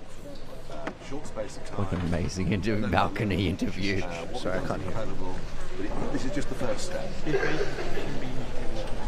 Okay, we've been told not to interview you anymore. Thank you very much for chatting to us there briefly to say that, it has been incredible. And I think from Nigel Farage's point of view, the case he will see for reform of the voting system has only been strengthened by what is unfolding this evening. We're seeing it in so many of the counts, a very strong showing from reform, coming in second place in many of those constituencies, big swings towards the Reform Party. And of course, they've already now returned their first MP, Lee Anderson, up there in Ashfield. I'm genuinely shocked, and I apologise, guys. I would have started this later if I knew they were going to go into the night till 3 a.m. at least. I mean, this is... I'm very surprised. It's not like they have a preferential voting system. That's good. There's two unusual things about this election, or there's two changes to the way they're voting. The first one is the polls closed at 10 p.m. That's very unusual. I'm pretty sure they used to close at either 5 or 6. But remember, it's also UK summer, and it's light in most of the UK until 10 p.m. In some parts of the north, it's light. It's light till 10:30. And we've only just gone past equinox, summer equinox. And the other major change is it's the first election where you have to show ID. Really? Well, so who brought that in? The Conservatives? I guess so. Must have been. They did one good thing. They did right. one good thing. Yes. Kudos. Kudos. I mean, if you've secured, it's more than America and Australia. I mean, well done. Yeah. If nothing else. All right, that's good. But I think there's going to be a tsunami in the next hour. Yeah. I think, results. Oh, yeah. Yeah, I think they're going to really start flooding in now. So we'll have a very good idea in 20 minutes, I'd say. Absolutely. It might explain why Labour's vote isn't going anywhere. Suddenly you have to start showing ID. Yeah. Okay. Yeah. Starmer's opponent is an interesting one. Used to be in the South African Parliament for the ANC. Really? Really. What do you mean Starmer's? Which person? The Independent. Feinstein, the Independent. Who came Used to be in second. Yep. Then moved to the UK. Long interesting one, but that's just the taste. That's just a top. Take that. Oh my gosh. Yeah. Hang on. Context. That party, guys, is the one that you may have seen the viral videos of with the red flag saying "Death to the Boers," the farmers in South Africa. That's the EFF. Is that the EFF? That's the EFF. All right. I've just defamed someone. No, This is the leading party. Right. Used to be Mandela's party, but now the leading party, which is okay, not far off, has instituted pretty much all the same rules, which is you can't start your own business unless you have a black partner. If you have more than 50 employees, you've got to have a certain proportion black-owned. All pretty much the same, except moderately radical. Except they don't chant "kill the Boer." Okay, so this is like the Labour Party in a way of South Africa, not really the Greens. The Greens, yeah, per se. But he'll be a lefty. Oh, very. I've got a feeling he may actually be pro-Palestinian, and Keir Starmer might have a high Arabic population. Correct. Yep. Sure. By the way, in that seat, just so you guys know, with first past the post, the way it works, if you get 10% of the vote, and everyone else is less than that, you win the seat. So if they stack as many candidates in as possible and totally split the vote, you could win with a tiny amount of the electorate. So, Stephen, sorry, you were about to... No. Oh, very good. Keep going, yeah. Very good. No, look, this is the problem Nigel's been saying in the past. In the past, they've gotten 4 million votes when he ran the UKIP party, and they got 1 seat. And this is the problem. Our upper house in Australia allows us to get in minor parties, people of not one-issue parties, but people of conviction that aren't bound to a large party structure. That's how the Greens sort of first got going. That's how a lot of these minor parties first started to get going in Australia. But in the UK, the upper house is something out of the feudal era. It's like the House of Lords is our Senate over there, except there's no democratic vote. It's literally just the Prime Minister appoints it, right? Oh, a lot of people inherited it. Inherit? Sure, yeah. Oh, yeah. You mean the House of Lords? Please explain. Peerage, yeah. Please explain well, no, for the sorry, audience. but Blair kind of got rid of that slowly, and now when Starmer gets in, he'll finish off what Blair started. Yep. It used to be hereditary peers. There still are a few left. About 70 odd. Yeah, it was actually a good system, going back to what John was saying about the grey hairs, because these people, even though they were appointed, they had more. They were more engaged and interested in what they were doing, and they actually acted like a house of review and because people say, oh, you can't inherit these things. Well, these traditions were passed on from generations of people, and it was kind of like, we have to uphold the family name and the family tradition, and we have to behave honourably. And I remember seeing the Lords when I was younger, and they always used to make fun of it in spitting image, rubbery images, whatever you called it here, and they just have them covered with cobwebs and going, couldn't speak properly. It was just a bunch of geriatrics almost, but it's actually, I think after what Blair has done to it, it just shows you that tradition is sometimes better, and there's a reason it was done. And now, with the Blairite revolution, the left can effectively stack the House of Lords with whoever they want. And you look at some of the people in there, and it's embarrassing. It's really embarrassing. On the contrary, fun fact: Candace Owens' husband, his father is a member of the House of Lords, which is quite interesting. But no, yeah. Look, I think that's why Nigel started off. There's a few reasons why he started off reform. John referred to the reform party in Canada and how they ended up dominating and becoming the Conservative Party essentially, but also Nigel wanted to bring reform to the way the UK votes in elections. It's not fit for purpose, he argued. And yeah, I mean, they do need that. Well, look, it is, he's right. The problem that we've got in reform in the UK electoral system is this. It's really going to be whoever's got control of the House of Commons who's going to make the decision. So when a new government comes in, that's right. They've just won under the existing system. So they don't want any reform. Yeah. It's when they're in opposition, they say, oh, this isn't fair, this isn't fair. Now, what we see here, reform is very likely to end up with a lot more votes than the little Liberal Democrats. But the Liberal Democrats are going to end up with a lot more seats, okay, because they concentrate their votes in certain areas in the southwest. But look, I actually think under the Westminster system, the fairest, most democratic system that we actually have is New Zealand. They have the electoral system, like the constituencies or electorates, but then they also have in the same chamber basically a proportional representation. So there's little parties in there, and it's healthy for democracy. So how they're going to get that through the UK will be difficult. Labor will have no interest in it, That is a bad electoral system, no question. It is not democratic. What we're seeing here is not democratic. What should happen in the British legislature, let's say reform ends up with, I'm guessing, 17%. If they end up with 17%, ideally they should have 17% of the legislators, but they're not going to. I will say with New Zealand, I do think they need to scrap those 6 Maori seats. I think that's terrible. Yes, I agree with that. Yes, because you can opt in, if you're Maori, you can opt in to be on everyone's roll, or you can opt in to be on the Maori roll. And it's the Maori party that always wins, and they always end up voting with like the Greens and Labor. Yes. And it's terrible. I mean, it's terrible. I don't know what you guys think about any of that. Well, it's just John said. I mean, the very people who have the power to change the system are the ones with the most to lose from changing the system. And certainly, given as the Brits like to say these days, the stonking victory of Labor, there'll be no changes to the voting system in the foreseeable future.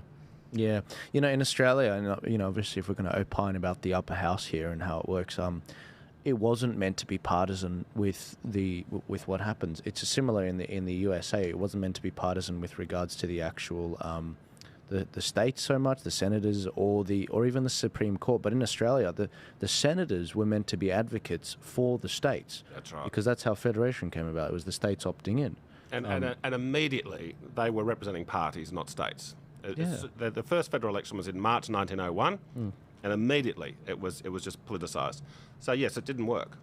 Yeah, because this is the problem. The reason why you're meant to advocate on behalf of the state is the last thing you want is for other states to be able to rape and pillage, per se, the resources of another state. Like the idea that for example, let's just say, we wanted to completely remove all of the uranium and give none of the benefits to South Australia. And we just used it for the other states because we have more senators between us to outnumber them. The idea that these parties, these overarching structures, would create a loyalty to party over your own state, over your own local people, because all politics is local. That was what a lot of the founding fathers in America and Australia were worried about.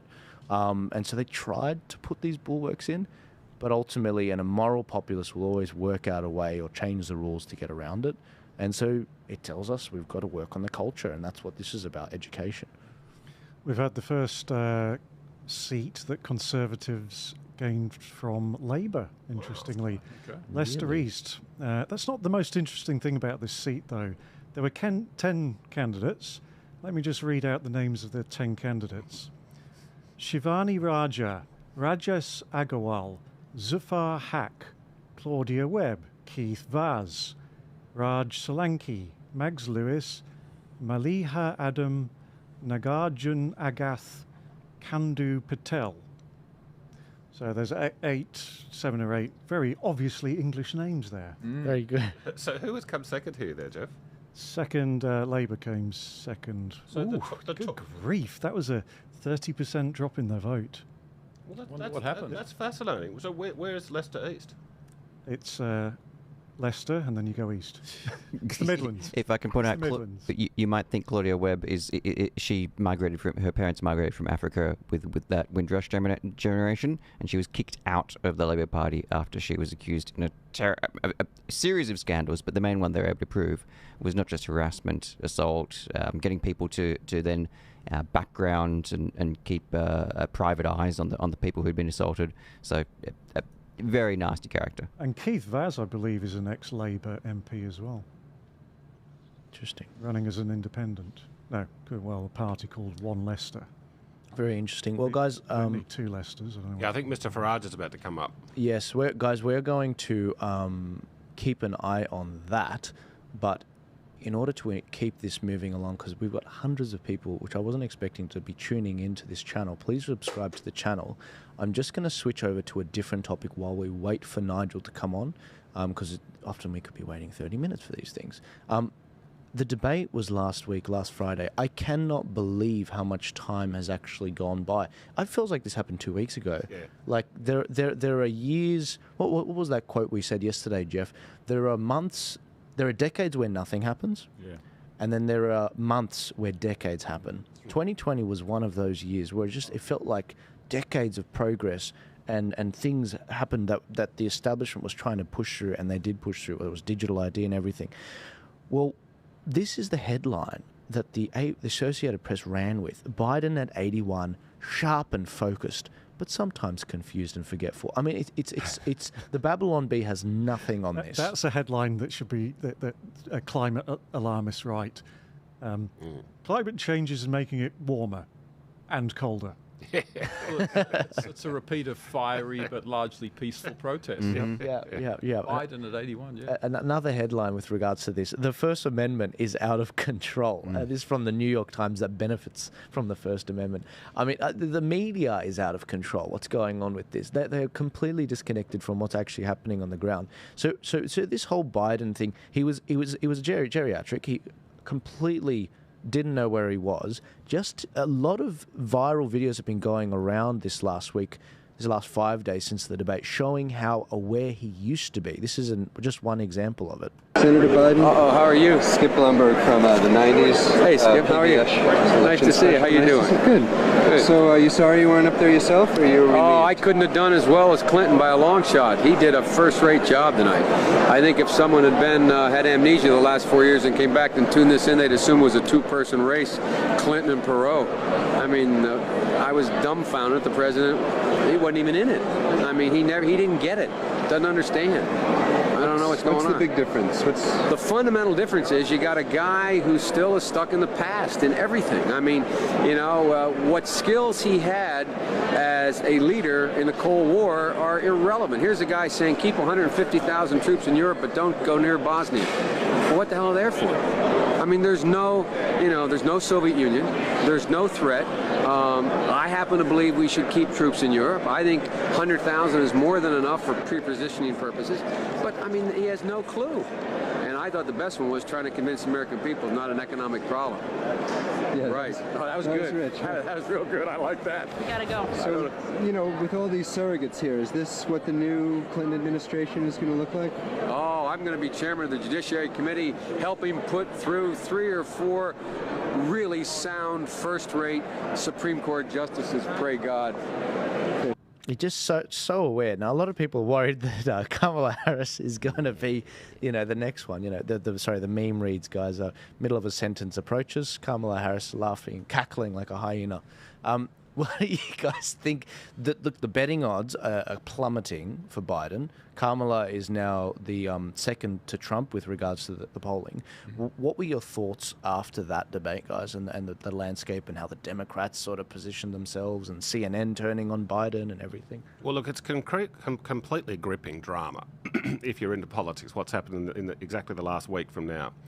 Now, what we're witnessing in America is far more reminiscent of a parliamentary leadership spill than a presidential nominating contest. Okay, so there's all these leaks, there's these party elders coming out and pledging loyalty, the polls are against the leader, there's an old leader who's too old, who doesn't know his time has come to go. It's just like, Malcolm Turnbull's dying days, or Bob Hawke's dying days. And the Americans are not used to this. In Australia, we're very used to it. We've seen parliamentary skills, and that's what's happening here. Now, the question is what's happening with the demise of Biden, is it simply the result of unplanned chaos and the Democrats sort of don't quite know where it's going to end up, or is it pre-planned? Is it a conspiracy? Now, I have long thought, I wrote an article in The Spectator on the 1st of January this year. I said, Michelle 2024. And I think that it's, you're right about the betting markets. Michelle is in third place, a distant third place, but she's narrowing. There was a poll out the other day in the Wall Street Journal saying that Trump beats all the Democrats, except Michelle beats Trump 50-39. And I think that it has been... Look, look, if they end up with Biden at the end of this, and they still might, or if they end up with Kamala at the end of this, which they still might, then that means that this is just chaos. This is unplanned chaos, because why would they go through all this bother to end up with either a very damaged Joe Biden or a permanently damaged silly Kamala? So if that's what ends up happening, and that's what the betting market's saying is most likely, then it's just chaos. And that's good for Trump. There's been a lot of rumours about this. Sorry to cut you off, but picking up on the point about the Obamas versus the Bidens, there's a lot of speculation that there's a lot of tension there. Absolutely. And we might be seeing a situation where, look, Jill Biden, she really doesn't want to give up this spotlight. Her and the family, they're really enjoying this, and things aren't exactly cordial with regards to, and it kind of explains the body language when Obama was at the White House with Biden, how he sort of stole the spotlight and didn't even give any consideration or respect to the sort of I just thought, okay, he's just a bigger star at the time, but it's actually existing. It almost sounds like Obama is saying what he has to stay cordial and statesmanly to the Democrats, but behind his back, everyone is turning against Biden, and everyone is trying to get Biden to stand down, and that's looking more and more likely and imminent in the next few weeks. What about the issue of campaign Biden will donations? be gone in 2 weeks. Now, from what I can understand, all the donations to the Biden-Harris campaign have to stay with Biden-Harris. They can't be transferred to say, Michelle. So they would lose that. But would they need it? Would they need it? Well, no. Well, on that point, you are correct. Okay, but they've got a way around that. They can simply return the donations to the donor, and then just say, well, look, if you'd like to support Michelle or whoever it is, and so they can. You're right. It's a lot of logistics, but they can get around it. But look, once Michelle's in, Silicon Valley, Hollywood, and Wall Street haven't opened their purse yet. Okay, well, I suspect they will if Michelle gets in. Yeah. But okay, just to throw another spanner in the works, will not Americans see through this? I mean, what on earth is she doing running for president other than being the wife of a former president? I mean, will they not see this as a very cynical Hail Mary play just to beat Trump? Well, what qualification does she have? She's never run for elected office. Okay. Now she has successfully created this impression that all she wants to do in life is be a good mum and a good wife. Okay, that's the impression that she has created. The truth is, she's been an intensely political person since she was a baby. Her dad was a reasonably senior person, the very corrupt Democratic machine in Chicago, and she has grown up her whole life in the political bubble. Her best friend growing up was Jesse Jackson's daughter. But she has, she's more political than Barack. She married Barack because she thought this guy can be the president. So, no, I think that they have been planning it. Look, the Obamas loved living in the White House, and they want to get back there.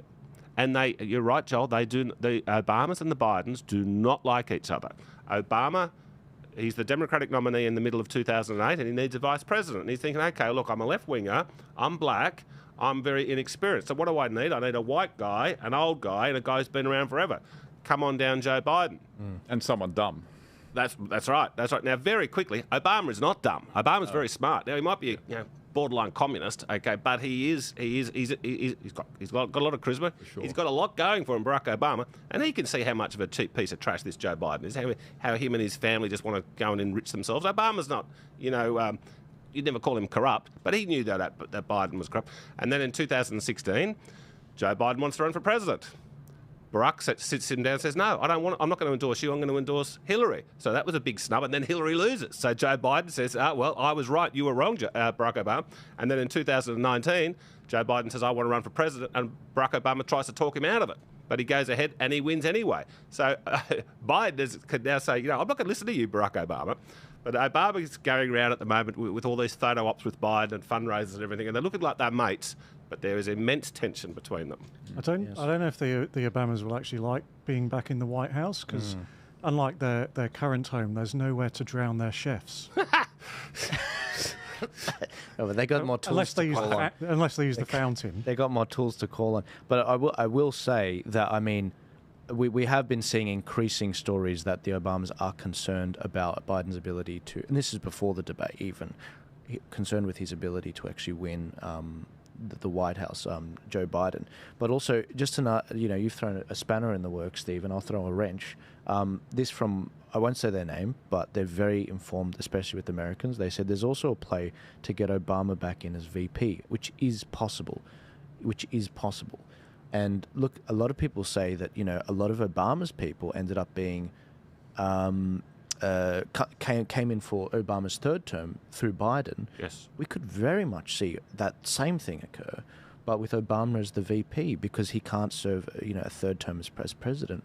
I think the talk about Michelle coming in as vice president is just to sort of soften people up for what's going to be announced, I suspect, in 4 to 5 weeks. Michelle's going to say, look, I've never wanted to run for president. I've said it a million times, but I've got no ambition to be president, but my country is calling me, so out of duty, I'm going to step forward. That's what they've been trying to build up to this moment for a very long time. That's my hunch. And so far, that is increasingly looking like this case. So this stuff about the VP, I believe it's a ruse. Very soon, guys, we're gonna switch to Nigel. Nigel, not quite yet, because I suspect we're just hearing from. I don't know who this person is, so if I don't know, you guys probably won't know that are listening. He's just a returning officer. But very, very. Oh, okay. I should. He's about to announce the results. Right. No, sorry. Nigel is looking quite. We should turn it on. Sorry, guys. I actually thought this was a Heritage Party 33, Pemberton Andrew, UKIP No to Illegal Immigration 116. Watling Giles Francis, the Conservative Party candidate, 12,820. The number of ballot papers rejected was 111. I therefore do hereby declare that Nigel Paul Farage is duly elected as the Member of Parliament for the Clacton constituency. Well done. And Britain will never be slaves. And the turnout was 59.23%. Would you like to? Thank you very much. Wow, 59. Well, Mr. Returning Officer, all here at tendering. And I have to say, fellow candidates, it's been a well-run, well-fought and remarkably clean election battle. I think we'd all agree on that, and thank you for your services. I promise that I will do my absolute best as a Member of Parliament. I had 20 years as an MEP, but it's not quite the same link or same responsibility with constituents. I will do my absolute best to put Clacton on the map. I'll do my best to bring more tourists. I'll do my best to try and bring some private investment.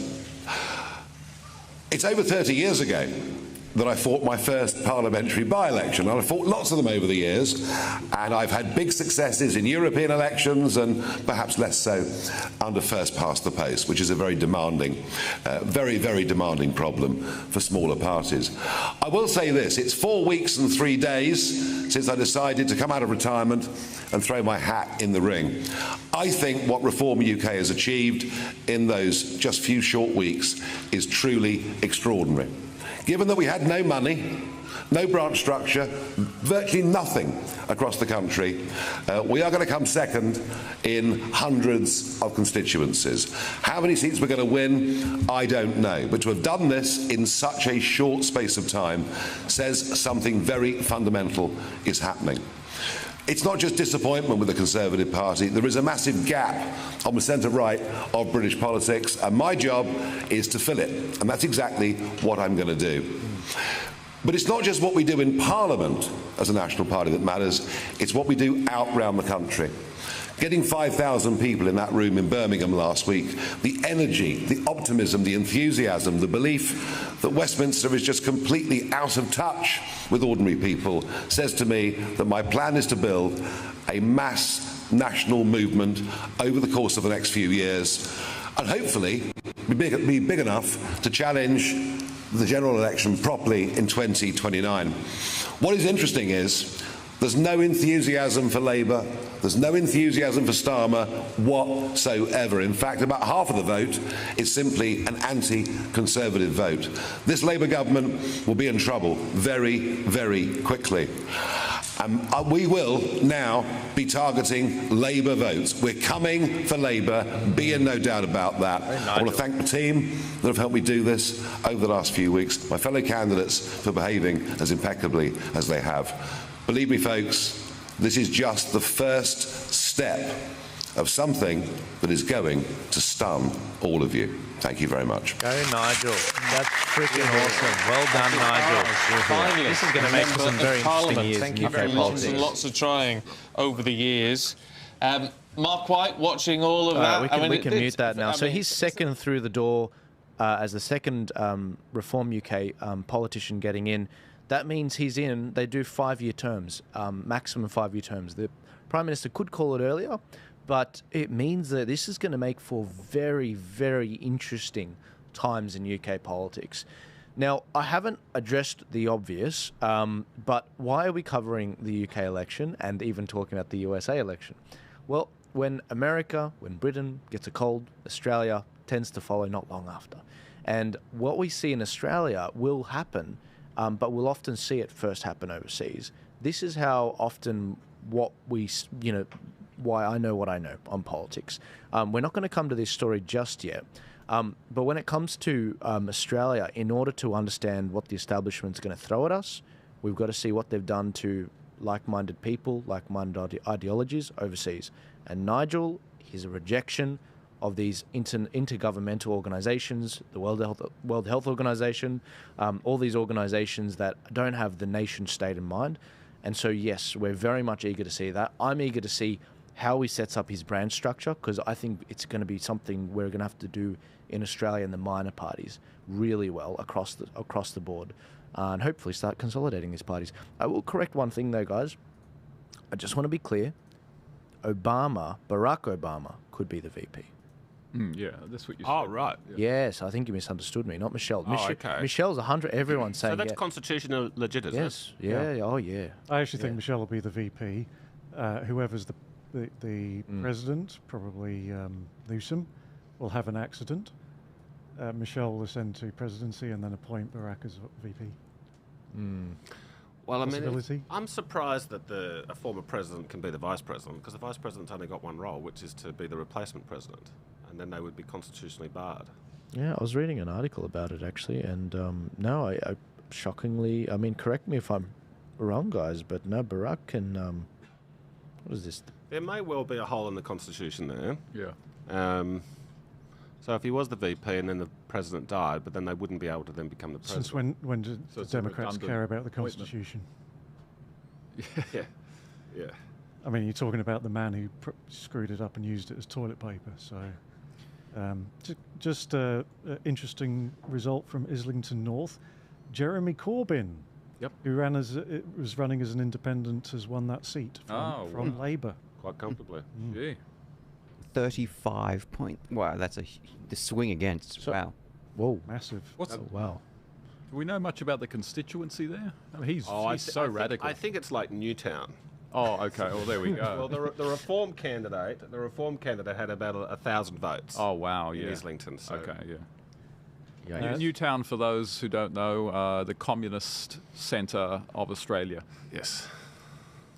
Nigel Farage's result, he won with 46% of the vote. Wow. Pretty much every single vote taken off the Conservative. That is massive. You know how I knew when he said he was running, and he was running for Clacton, the way I knew he was definitely going to win from the day he announced is I looked at the results previously. One of the only places where UKIP have won a seat is there. I see. And the size of the Conservative vote was so large.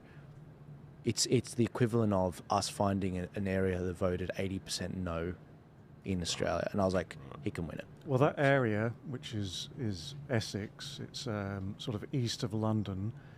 That is where a lot of, let's call them London refugees, have escaped to go and live.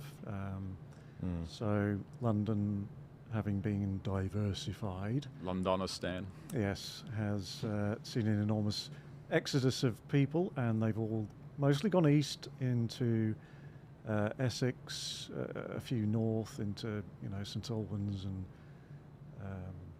Norfolk, Suffolk areas.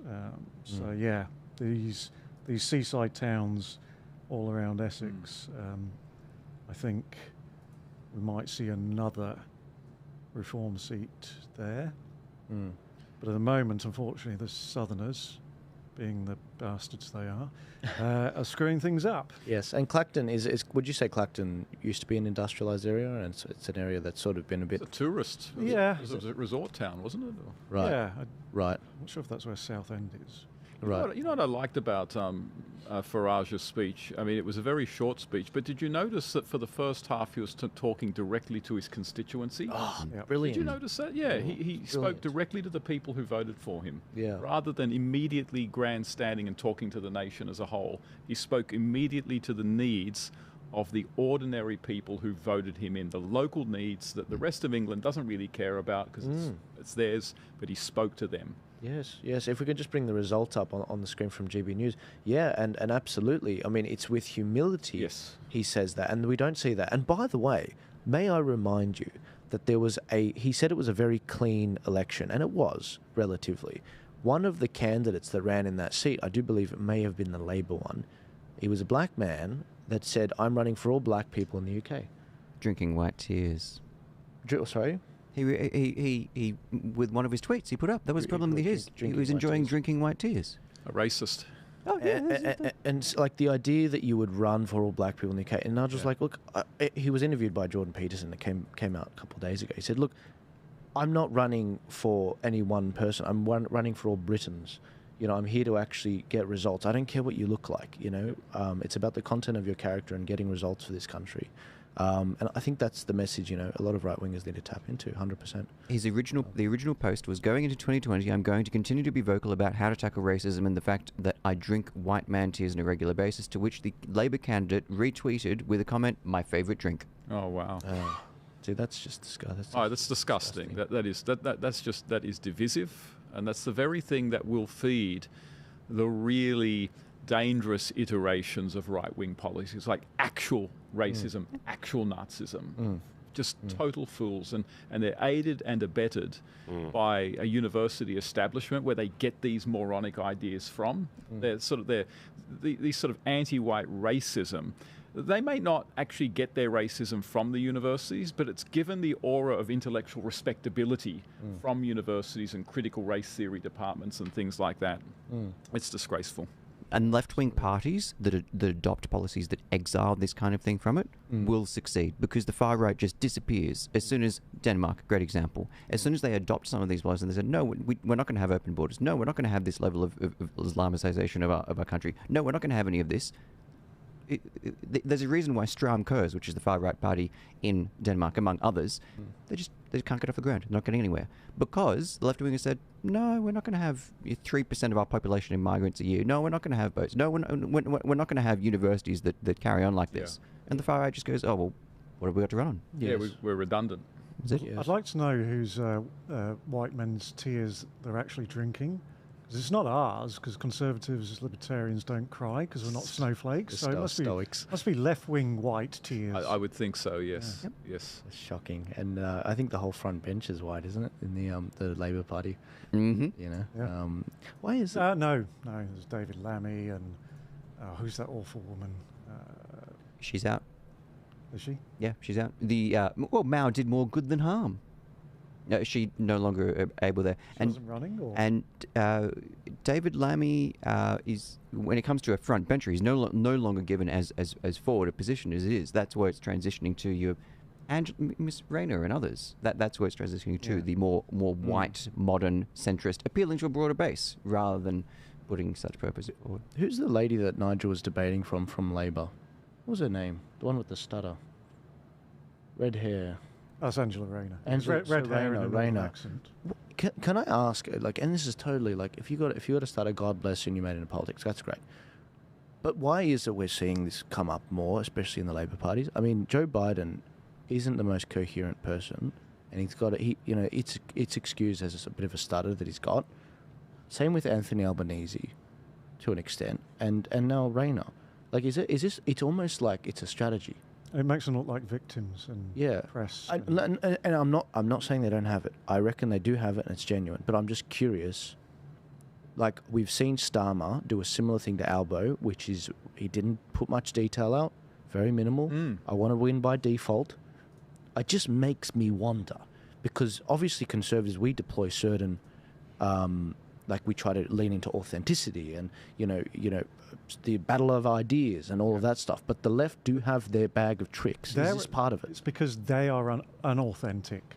So Starmer, just like Albanese, mentioned, how Albanese was always, I was brought up in social housing. Well, Starmer's equivalent was, my father was a toolmaker. He mentioned it he mentions it in almost every single speech. And because people like Starmer and Albo, from a very young age, have been so closeted, they've never had a real job. Yes. They've always worked, in either union positions or staffing positions within the Labour Party. Same with Starmer. So they have to find these things that try and make them relatable to the people who are supposed to be voting for them. And then, of course, they usually tag along somebody like Angela Rayner, who I think she has 3 children by 3 different men. Is that right? Or did 2? No idea. First child at 16. First child at 16, yeah. So single mother, and I think maybe 1 or 2 other children by other men. And so they sort of tag along this actual, real life. To her credit, though, and this is something we should recognise, she didn't abort it. She followed through with it. And that is something for people who are against abortion in that way. Okay, she's a single mum at 16. Okay, that's recognised. But the alternative to that is abortion. It's true. So I agree with you. Probably because the baby's worth more money to her than... and unfortunately, that's been the case for a long time in England, is in working class areas, young women would have babies just as a means of getting more welfare. So a perverse incentive of the welfare state. Yeah. Can we find out who this third reform seat is that's just been added to the ticker? Because I just noticed now. Again, guys, while Jeff's pulling that up, I apologise in terms of the timing of this. It's very difficult to know when this is going to, come in and all of that. I thought that would be immediate with first past the post, but clearly Australia is more efficient for some reason with a 2-party preferred vote count that we do on the night. Jeff, do you have the third reform seat? Is Great Yarmouth. That's Norfolk, I think, ish. East coast of Norfolk. Rupert Lowe, 35%.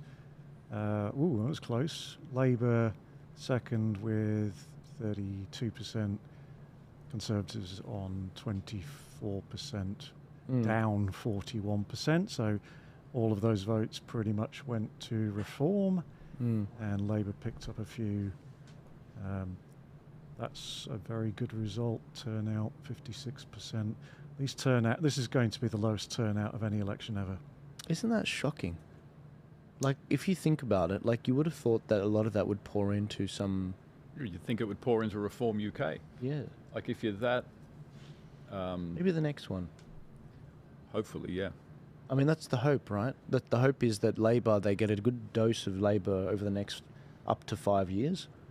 And then Reform's making a lot of sense, and like, well, why didn't you do this? Why didn't you do that? Why aren't you assessing, the I don't know if this is their policy, but they definitely should have, why don't you assess income between couples rather than as individuals? I think that is the best hope, that over the next 5 years, things just fall apart under a quasi-socialist platform with Labour, and the Tories or Reform UK really seize upon it and are able to attract all those votes. Now, I mean, what would the Tories have to hammer to claw votes back?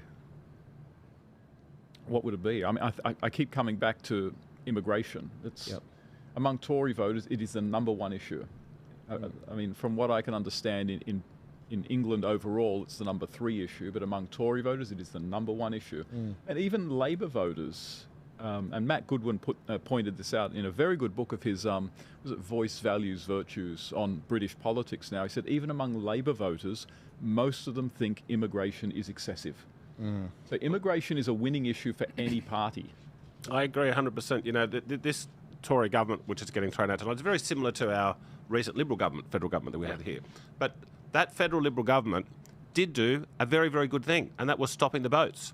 Yes. And we had all this human tragedy on the Timor Sea. We had all these boats coming in, and most people, including Gillard and Rudd, said, "Oh, we just can't do anything about it. We can try, but we can't stop it." Abbott and mainly Jim Molan, they did stop it in 2 weeks, and now Labor has adopted that policy. Now I think to myself, Australia's got a whole continent to defend, a whole massive coastline, right? And what's the little tiny little British channel? That'd be pretty easy to defend, but they just haven't had the will. I don't know why the Conservatives didn't ring up Tony Abbott after he lost the job and say, "Look, can you come over here? We'll appoint you our illegal immigration czar. Yeah. Get out the military, like we did in Australia. It worked in Australia. Now you can't do that on the silly little English Channel. It'd be easy, but they didn't do it.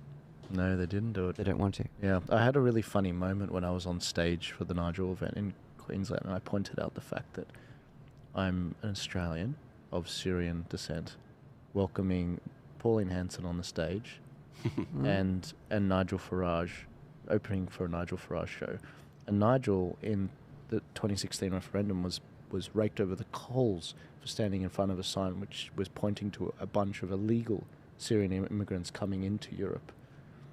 I just thought it was hilarious. And it's just like, here I am saying, guys, get your borders in order. Like, for God's sake, like, you need to start deporting people. And that's the thing. A lot of areas that voted no in the Voice referendum, being a bit of a, indicator of things, they were immigrant areas. It wasn't just the rural areas with traditional Aussie, background. It was also immigrant areas. Because it's like, when you buy into Australia, you buy into a set of goods, a set of principles. Yeah. You're meant to integrate and learn the language and adapt, celebrate Australia Day. Like, you'll find me on a 4-wheel drive on a beach with a barbecue on Australia Day. Yep. Not at a protest saying Australia is racist and it always was or always will be stolen land. That's right. And also, immigrants tend not to like perpetual grievance because many of them had to flee homes that they lost. They lost property, they lost money, they lost families, and they've come here and they've said, I'm going to put that behind me. My own grandparents were like that. They were refugees after World War II. And they put it all behind them. And then when they see many Indigenous Australians, professional Indigenous Australians, bleating about things that happened 200 years ago or things that happened 70 years ago, they say, hey, you know something? I get it. That's really terrible. But I got over something that happened to me 20 years ago or 10 years ago. Like, I'm living with it. And so I think that's also feeds into a lot of the immigrant antipathy towards the grievances of the Aboriginal industry. They're just like, no, actually, everyone, lots of people have gone through these things. You can't hold the rest of the country to ransom for it. Absolutely. Because we didn't. Yeah. We have moved on. You have to move on as well. Oh, they've lit a fire in my belly after the Voice, because what we saw, again, guys, I'm looking at Richard Tice's seat to see if they announce his results, but what they've done with the Voice proposal and the Aboriginal, saying, we've got to return the land back to them and pay these reparations is, I'm like, okay, what about the reparations for the wars we've done in recent times? I have as much claim as many of these Aboriginals to reparations with regards to the bombing of Syria. Wasn't Australia a part of the coalition of nations that bombed Syria and destroyed a lot of the sites? You don't find me, I've never even been there. Similarly, a lot of Aboriginals, they have, ancestry in places they never lived, but they're claiming to have reparations for it. Wasn't it the Bushmen that pre-existed the Aboriginals? Yeah, no, we can't talk about that. That's illegal. They'll get banned from YouTube. No, they were the first, and that's just always how it is. We can't talk about an evolution of change, of migration that happened before this 40, 60, seems to get older. What are we at, 65,000 years? How many we keep? Yeah, I think it's 80. No, seriously, I think it's 80,0wn years now. Yeah. Oh, there's about 8 billion by now. Yeah, that's right. They created the Earth. Let's just, tell me. Because we talked about this at the Eden Monaro by-election for Bosie. You might remember we had this chat about who pre-existed the Aboriginals. Yes. Who was it? Well, the Aboriginals are genetically related to people from the south of India, Sri Lanka, they're called. I think they're called Dravidians. Yeah. There were people, completely different, ethnically different races of people here before what we call the current Aboriginals are, and there might have been some mixing, but they were largely wiped out. There's talk of pygmies. Pygmies, that's the word. There's still pictures of them from 50, 100 years ago, and there was also the Moravians. Yeah. Sorry, Rami, I don't know if this seat's even relevant. Well, that's pretty Patel, I think. Suella Braverman. Oh, is it? She controversially resigned from the front bench because Rishi and the rest of the party would not enforce the border. She's fantastic. Right. And this is important because this is a right-wing Tory, about as right-wing as it gets. She's looking very happy, so I'm guessing she's had a big result. Right. Well, we should probably listen to them. So thank you for going the extra mile, and for always remaining cheerful and professional. I hope you enjoyed the campaign.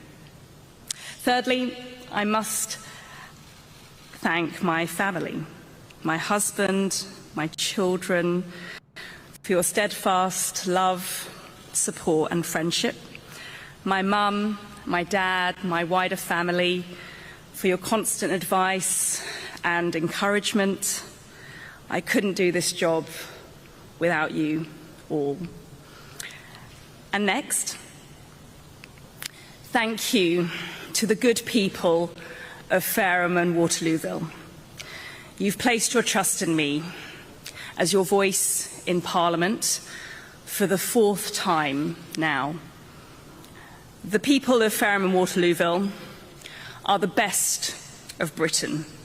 Patriotic, common sense, kindly, dedicated, enterprising. And I'm humbled to continue as your servant in Parliament. I will endeavour to work for you, to speak for you, and to deliver for you, time and time again. Now, finally, I want to briefly address the result in the rest of the country. And there is only one thing that I can say. Sorry. I'm sorry. So good. I'm sorry that my party didn't listen to you. The Conservative Party has let you down. You, the great British people, voted for us over 14 years, and we did not keep our promises. We've acted as if we're entitled to your vote, regardless of what we did, regardless of what we didn't do, despite promising time after time that we would do those things. And we need to learn our lesson, because if we don't, bad as tonight has been for my party, we'll have many worse nights to come. The country deserves better, and we've got to do better. And I will do everything in my power to rebuild trust. We need to listen to you. You have spoken to us very clearly. Thank you. She's a great woman. Amazing. Best speech. Absolutely brilliant. Really authentic. Apologising. Thank you, finally. And you know what? The Conservative Party would probably rake her over the coals for that. Yeah. So you spoke out of turn. Yeah. Well, I think you didn't represent us. You couldn't speak on that matter. when this is over, I hope any remaining Conservative MPs defect to reform, and that's the end of the party. Yes, well, that would be a great outcome, not impossible. It's kind of tough though if you get elected on the Conservative. Well, that was a terrific speech, but look, I'm just looking here at the betting markets for who's going to be the next Conservative leader. Yeah. So that was Suella Braverman. Right. Okay. Well, she's in about 4th spot. She's about sort of $8. Kemi Badenoch is the favourite, and then Tom Tuggenhad, and then Priti Patel, and then Suella. But she sounds pretty good to me. But I agree with Jeff. We've got to see this because he's lost his seat. Sorry, what was his name? Oh, wow. The Mogster. Yep, I believe that. The Mogster. Jacob Rees-Mogg. He's probably one of the best Conservatives. He's gone. Idea. If we can get some volume, I really want to hear this guy. Jacob. Well, they don't come as any surprise. We've been behind in the opinion polls consistently for 2 years, and the opinion polls didn't move an inch during the election campaign. Well, they might have moved an inch, but against us. Yeah, I tell you what, Jacob, we're just hearing that Richard Holden's won his seat by 20 votes. I mean, heck, it sort of says it all, doesn't it, about how this is going for the Conservatives tonight? Well, at one point the only MP was Mark Francois, so I'm glad we've got a few more to join Mark, who is a great man, but I didn't think he could hold all the shadow cabinet posts at once. And how's it looking for you, Jacob? I do know the result, but I don't think it'd be polite of me to give it before it's formally announced. No, quite right. What's your view? We've been talking about it with the panel tonight as to how the Conservative Party regroups, reforms after this election, and whether it's going to be One Nation Tories, whether it's going to be more towards reform-style conservatism. What needs to happen? Well, the question is, should we be a Lib Dem party or should we be a Conservative party? And the answer is clearly we should be a Conservative party, and that what has happened in this election is that we have taken our base core vote for granted, and they've gone off and voted for Nigel Farage, and that's perfectly reasonable of them when we weren't doing what they had put us in office to do. The 1.4 million people net migration in the 2 years to June 2023 of a party that had promised to bring migration down to the tens of thousands. That's it in a nutshell. It's not doing what our voters expected of us. Jacob, we've just heard that Richard Tice, the Reform chairman, has won Boston and Skegness by around 2,000 votes. When you say you can't be like the Liberal Democrats, you've got to be like the Conservatives, do you need to be more like Reform? Nice. Reform has a lot of good ideas, and it has some charismatic people within it. It had some elements of its campaign that were difficult and some candidates who were beyond the pale. So I don't think you can jump fences before you get to them. We need to work out what the Conservative Party stands for and then see who wants to rally round that. And that may well include a lot of people who are sympathetic to or even belong to Reform. It's interesting though, isn't it, in terms of what happens then to these people who have been Tory voters for a long time, haven't wanted to go to Reform or stick with the Tories, so have gone to Labour instead. How do you win those people back under the circumstances? I think there were very few who did that. The polling doesn't seem to indicate many. I think quite a lot of Conservatives stayed at home, quite a lot went to Reform. Not that many seem to go to Labour, which may I wish Sir Keir Starmer well and congratulate him on his victory. But the share of the vote is, I believe, lower. We're just seeing Rishi Sunak, the Prime Minister, arrive with his wife Akshata at his constituency count, Richmond and Northallerton. Sorry to interrupt you there, Jacob, but the Prime Minister has just been escorted into the building. It had been rumoured by some MRP polls that he might be in danger in that seat, even though he has a majority of 27,000. He's going in there now for the count. We can see people there busily trying to finish that off now. Jacob, sorry to cut in on you. Look, you've got your own count still to come. You're telling us that you'll be back with us on Monday, come what may, and we look forward to that. Oh, yes, yes. Well, yes, but it may be easier if I no longer have other obligations, but we shall see in due course. Well, that's one way of putting it, Jacob. Thank you very much indeed for your time this evening. Good luck to you. This morning, I'm so sorry. Because let me just remind you, it is 4 o'clock in the morning. Oh, wow. On this election marathon, bringing you all the results as we run through what is going on. This is my Richmond. understanding is he's out, unfortunately. And he, again, guys, he's another really good egg, which is unfortunately, you know, he tried to reform the party. He was every single vote that came up, I do believe he always stood with Brexiters. Yeah. He did campaign for Brexit, but unfortunately he's a part of that big church, and the Malcolm Turnbulls of the Conservative Party over there really have just become a massive weight around people like his neck. He couldn't say what he wants. He has to toe the party line. He couldn't even be as bold as what Suella Braverman was saying earlier, where she was like, no, we did stuff up, and I'm sorry, guys, you know, we do have to do better. Yeah. But he did apologise. There was some authenticity there, but he's very statesmanly. Always. Very John Anderson of him, how he answers some questions. I wonder if there could be room for such an aristocratic man in the Reform Party, whether he'd condescend to that or whether he'd just finish up in politics and do other things. I hope not, because he's very experienced. He's so articulate as well. Oh, yeah. Very philosophical, very articulate. I hope he ends up in the Lords, but he won't because as I said, Labour will come along and finish off the Blair revolution. Yeah. So what do they want to do in the Lords? They can't just, I mean, if they want to, abolish it. They basically want to do what the Democrats want to do with the Supreme Court, and that's stack it with their own people.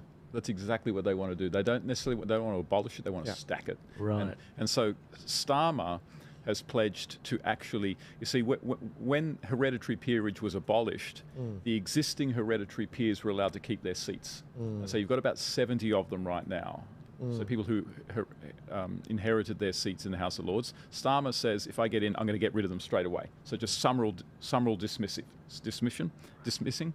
Then he said, I'm going to get rid of everyone in the House of Lords over the age of 80. And so you've got quite a few dozen over 80, I think.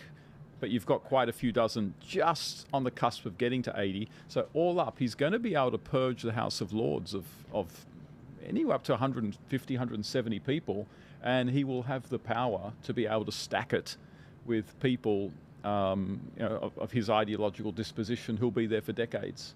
So this is what Peter Hitchens was talking about. Yeah, it's a general trend, and it started with Blair. Yes. In that the way Blair set things up, I mean, yes, he said, I agree with Thatcherite economic policies, except that if you've got to tell everybody, so long as we control what the corporations are doing,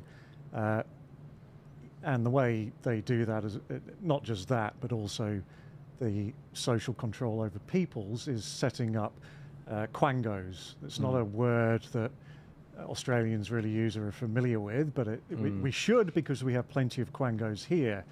Quango is basically a quasi-NGO, non-governmental organisation.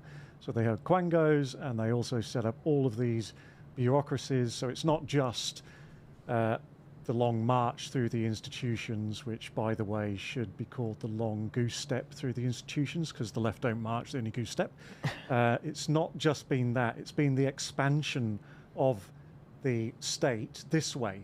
The Labour set up so many new quangos and other agencies to basically control, not just control all aspects of economics and social policy, but so that if they ever lost power, in terms of power in Westminster, they would still have their hands on the reins of power through the people they appointed into these government agencies, so that, for example, if you actually had a decent Conservative government and they came along and said, okay, our policy is this, right, public service, go off and do this, then they would delay it for 6, 12, 18 months. They'd find every reason not to do it.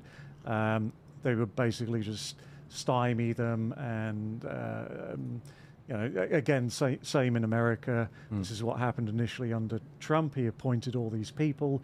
They went in to serve. A lot of them left because they couldn't get anything done. Professor Ulhapper, a very good example of that. They appointed this guy who's probably the greatest current living physicist to run the climate and energy. And he quit after, I don't know, 6, 8 months, because he said, I couldn't get anything done because they just stonewalled me at every opportunity. I couldn't even get figures out of them. And again, same here. And this is how the left sees power. The technocrats.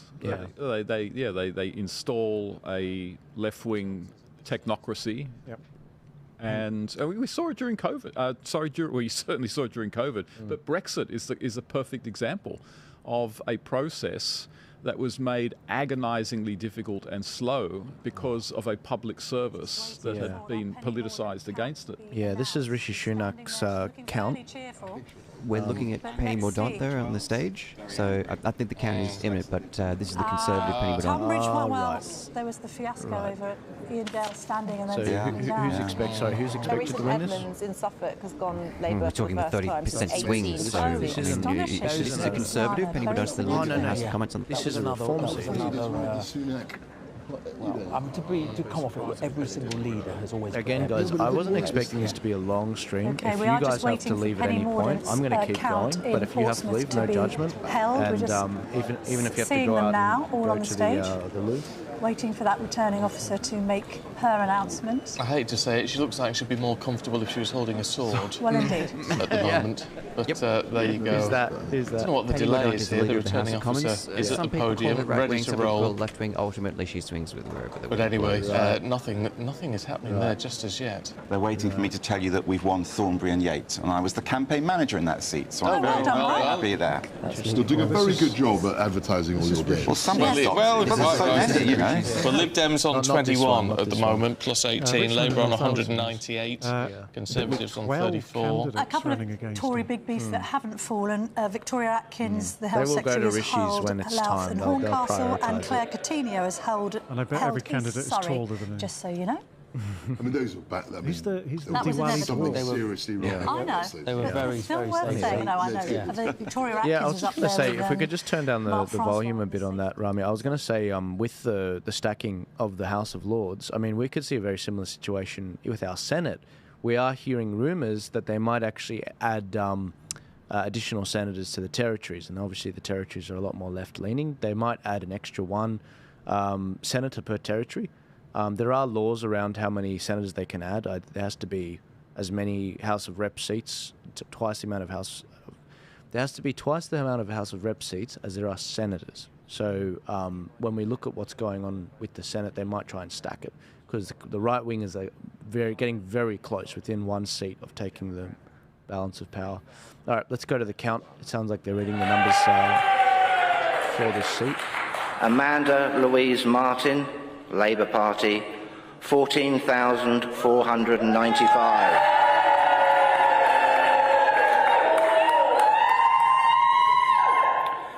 Penelope Mary Mordaunt, commonly known as Penny Mordaunt, the Conservative Party candidate, 13,715.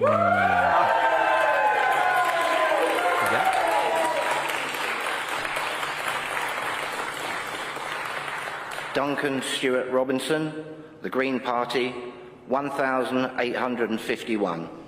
This is actually a pretty brutal process, almost like being called for sports at school. Melvin Stewart Todd, Reform UK, 8,501. I therefore give public notice that Amanda Louise Martin is duly elected as a Member of Parliament for the Portsmouth North constituency. Right. Leader of the House of Commons, out. Wow. That is arguably one of the future leadership contenders for the Conservatives out. Penny Mordaunt has lost her seat of Portsmouth North to Labour. Let's mute that. What do you guys think about Penny Mordaunt? I don't know. Just heard of her. Right. I've heard her name. I can't remember her track record. That's the only thing. When Liz stepped down, she ran for the leadership. And when Liz stepped up as well, so Penny's been trying to aim for the leadership for quite some time. Right. Again, is she left wing? Is she right wing? Whenever you run for the leadership, now hang on. We know who this is. She was the one that was debating with Nigel, I do believe. Here's the thing: if you don't know where they stand on issues, that's a bad sign. What's even more terrible is I literally watched 3 hours of her debating Nigel Farage, and she left such a negative impact on me. I didn't even realise. I did not even realise who she was. But that is the lady that Nigel just wiped the floor with, and she wouldn't even address him by name or the party. And look, look what's happening. But you know what's interesting but about without this whom, is... they wouldn't be possible. Oh yeah, we really don't care about it. Can you... thanks. So this woman, Amanda Martin's won by just... beaten Penny Mordaunt by just 800 votes. And Reform got 8,500 votes. It's 20%. That's pretty good for a southern seat. What's going to happen after this, undoubtedly, is the Conservatives will come out and say, we lost because of reform. Yes. Yeah. They will say, if you hadn't taken votes off us, we'd have, you know, X many seats, blah, blah, blah. And they are going to go after reform. They are going to punch right and attack reform instead of punching left. Well, A, punching left, and B, actually, punching left is punching themselves. Yeah. They need, if they're punching left, they need to punch themselves in the face first because they are the left, centre left now, and then punch left anyway. Yeah. Unlike Suella Braverman, who actually came out and said, "I'm sorry." You know, I bet nobody else does that. In the let's see though, because if enough do, and there's most of them will come out and they will blame reform. Is there another seat for reform there? Yeah. See, I think reform at 4 now. I think that reform has gotten so big now, they have to actually be careful. It's exactly what happened with Trump.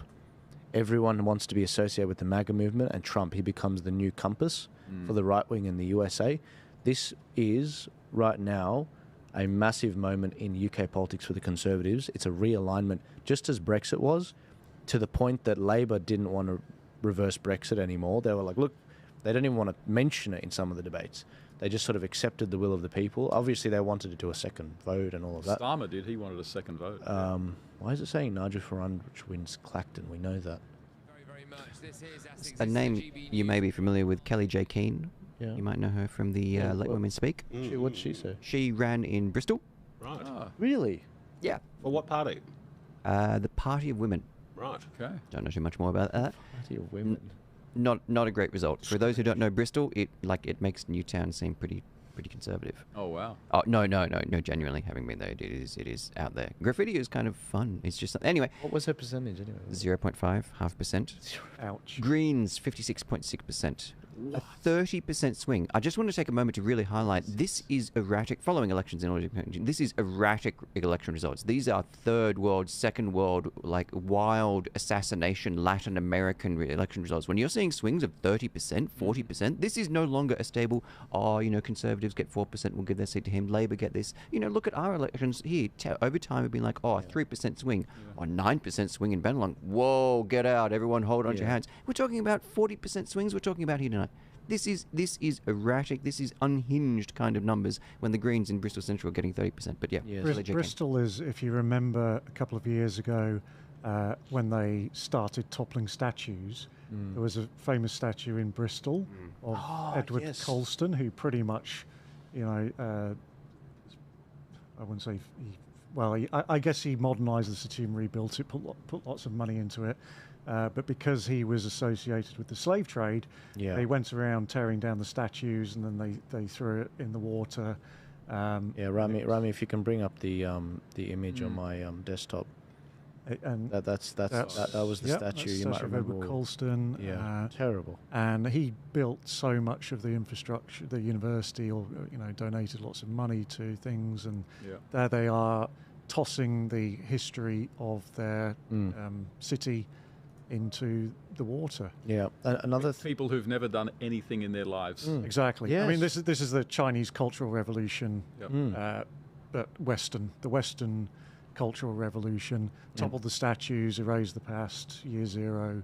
Yeah, terrible. 48 hours later, a truck arrived on scene, a big lorry with a new statue, not unauthorized, not proper. It was a device, a Black Lives Matter protester replaced that plinth.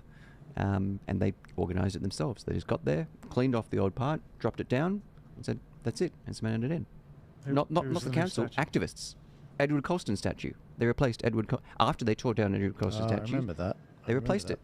With another Edward Colston statue. No, with a Black Lives Matter protester, a woman. Oh, okay, right. Sorry, I thought you said that's all right. It's just on screen now. That's the that's. If we could just bring that up, that's the one they brought up. Oh, good grief. Yeah. Jen Reid. For Jeff. Jen Reid. This is your country. You didn't... She really should be in a wheelchair. I've just got to say, I'm triggered by this. There's not enough intersectionality. How did they get a statue made in 24 hours? I don't think it was 24 hours. There's no way they would have done that in 24 hours. That's 2 days. Are you kidding me? Not the same. Not the night. The day after, and then the morning after that. It's still being hot. Come on, what is this? That's ridiculous. That's honestly ridiculous. You know, to all the people in the UK that are really upset about this result, This is what happens when you allow the universities to be taken over. Crazy stuff happens. But yeah, this is the footage of them rolling. So you were talking about Kelly J. Keen's seat. This is where the sort of people voting there. That's where they threw him into the lake. This is Kelly J. Keen's seat. Yeah, that she ran in. And I'm not to choose Bristol Central of all the places to run. Look, I think they might have needed some advice from, I don't know, some kind of turning point. But yes, she chose not a good seat to run in and got half of 1%. Reform 3.1%. Okay, and the Greens got 56%. Found the fourth Reform seat, which is Boston and Skegness. Oh, that's Richard Tice. East. Oh, yes, this is that's Tice's Richard seat. Tice. He's won it. He's run it on 38%. Wow. Yeah, if you pull up my screen, Rami, I've got the result here. So people say it saves Jeff having to read out everything manually. But these are the top results. 38% of the vote. He's basically won this. I hope they very convincingly read. Yeah, I hope they read it out. So this is one of the things I wanted to see before we ended the stream. We've got a few more things I want to see. I wanted to see this one because now you've got Nigel and you've got a deputy and Richard. Richard put $1 million of his own money into this party. This is a guy that kept the thing running, kept the ship running of reform for the last 3 years since Nigel's been, obviously, in GB News. He'd been fighting the Brexit fight for a while, having a bit of a breather. And Nigel's come into it perfectly. I would feel terrible if Richard had lost his seat, but he's won this seat. This is the beachhead John was talking about. This is really good, and they've got a number of seats we're very eager to see if they come through. This is a total success. This is exactly what Nigel said he wanted to do, and it is by far anything. It is not a disappointment from what I've seen. Labor was always going to win this, and sometimes you've got to go through a bit of pain before we see, it's the darkest before the dawn sort of stuff, But what are you wincing at? Unfortunately, Andrew Bridgen has lost his seat. Was he the one that was saying that Rishi doesn't want to be a wartime Prime Minister? Yes. This is the man who stood up for the vax injured and vax dead in Parliament. Wow. But he's running as independent, isn't he? We've got to see this. This is a Richard Tice. Look at the result declared. And so I am now the Member of Parliament elected for the great constituency of Boston and Skegness. So it's the proudest moment of my life. God bless you, mate. God bless I've overturned the largest ever Tory majority to be overturned at a general election. Well done, Richard Tice. Yes. Sorry, it's been such a long morning here that we've forgotten who we've announced and who we haven't. Yes, Where do you think reform... into one, Richard. Where do you think reform might top out, Richard? Because we had the exit poll predicting 13 seats. Obviously, we know you've won. We know that Lee Anderson has won in Ashfield. We know that Nigel Farage has won in Clacton. What do you think your vote share might be? Do you know how many people might have voted for you overall? What's your projections on it? What we're hearing, and obviously it's changing by the half hour, what we're hearing is that the vote share may end up around the 17% mark. And that means that well over 5 million, possibly over 6 million people have voted for reform. And if you think where we've come from 3 years ago, we were at 0%. And so we're just incredibly proud of that. So many millions of people looking for hope, voted with their heart today, and our ridiculous electoral system means that we get more votes than people like the Liberal Democrats, but something like, I don't know, about 1/10 of the seats or something. So that'll be a massive topic going forwards in the debate. But I think we're going to sort of celebrate these wins, these successes. Hopefully we'll get some more. And it's a really significant moment. How do you convince people, Richard? Because last time PR was discussed in a national conversation here in the UK. I mean, the conclusion, apart from that, you lost the referendum went the other way, but the conclusion was that people like to vote for a named person. They wanted to put their say against, put their cross against a person that they could relate to rather than just a party. How do you change people's minds on that? Well, it's incredibly simple, actually. We just adopt the system that they use in Scotland for Holyrood or in Wales for the Welsh Assembly elections, where you have 2/3 constituency representatives and 1/3 on a regional list. So you get the best of both worlds. There's a variety of different systems. But the idea that you can have millions and millions of votes in just a handful of seats and get more votes than other parties or equal, and they get 10 times or 15 times more representatives, just highlights the absurdity of it. And I think we've, in a sense, everybody is realising just how flawed our electoral system is. That's why we worry about turnout and things. So there's a lot of work to do on that debate. But frankly, I've no doubt at all, if we had a referendum next week on it, we'd win it hands down. Really? Even though we've seen the birth of coalitions of chaos over in Europe. I mean, it's quite funny that you're trying to ape a system that is beloved of the EU, and yet, of course, you're such a vociferous anti-EU campaigner. Yeah, but look how long Welsh Labour have been in charge in Wales under a PR system. Look how long the SNP have been in charge in Scotland under a PR system. So it's horses for courses. But ultimately, people need to have trust and confidence in the democratic system. And the number of times I hear it on the doors, people say, well, I want to vote for you, but it's a wasted vote. Now, even under first past the post, we're getting a bridgehead. And from that bridgehead, we will build, and you'll have heard it elsewhere. But the reality is, while the Tory party will be deeply, deeply divided after this disastrous defeat, we're going to rapidly become the opposition in the House of Commons to the Labour Party over the next few years and towards the next general election. I mean, a lot of people scoff at that, and have scoffed at that since, I mean, Nigel Farage first said it, 4 or 5 weeks ago. However, I mean, it is interesting when you look at certainly the initial swathe of results that came through, where Reform was coming second to Labour, certainly in a lot of the red wall seats. It does beg a question as to what people really want, what they can really associate with. Well, look, people scoffed at me 3 years ago when I launched the new brand reform, and look what we've achieved in just 3 years. So I'd suggest anybody who wants to underestimate us and scoff at what we might achieve in the next 4 or 5 years, I think they better think very carefully.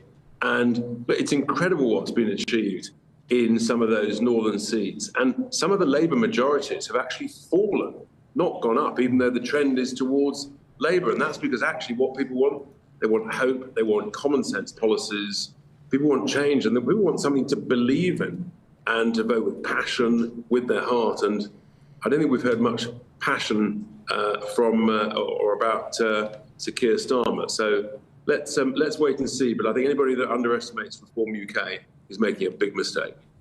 Nigel Farage said in an interview with Christopher Hope on GB News on Thursday, Richard, that the party needed to be professionalised, that he felt he had inherited a mess, and that you could have at least vetted your candidates better. That professionalisation, what form should it take? Look, we paid a vetting firm £144,000 to do the vetting job, and they took our money, they took the data, and then they didn't deliver the work. So, but look, the reality is, as I said, we've been an entrepreneurial political startup. We've achieved what nobody believed was possible. We're growing rapidly, and you continuously improve all the time. You professionalise, and that will continue very rapidly. So, look, we're making great progress. Here's the other thing, though. Actually, we admit it. When we get things wrong, we make mistakes. We admit it, we learn from it, try not to make it again. Unlike other parties, we try and cover it up, pretend everything's fine. You know, sometimes actually, you've just got to admit it when we haven't got it perfect. And that's who we are. And do you know what? I think that's actually why people quite like us. Yep. And my word has spread literally by osmosis, because we've had almost no money. I mean, the last 3 years, we've had less than £100,000 at any one time in the bank account. You know, I've gone weeks and weeks when I'm wondering how we're going to make the payroll.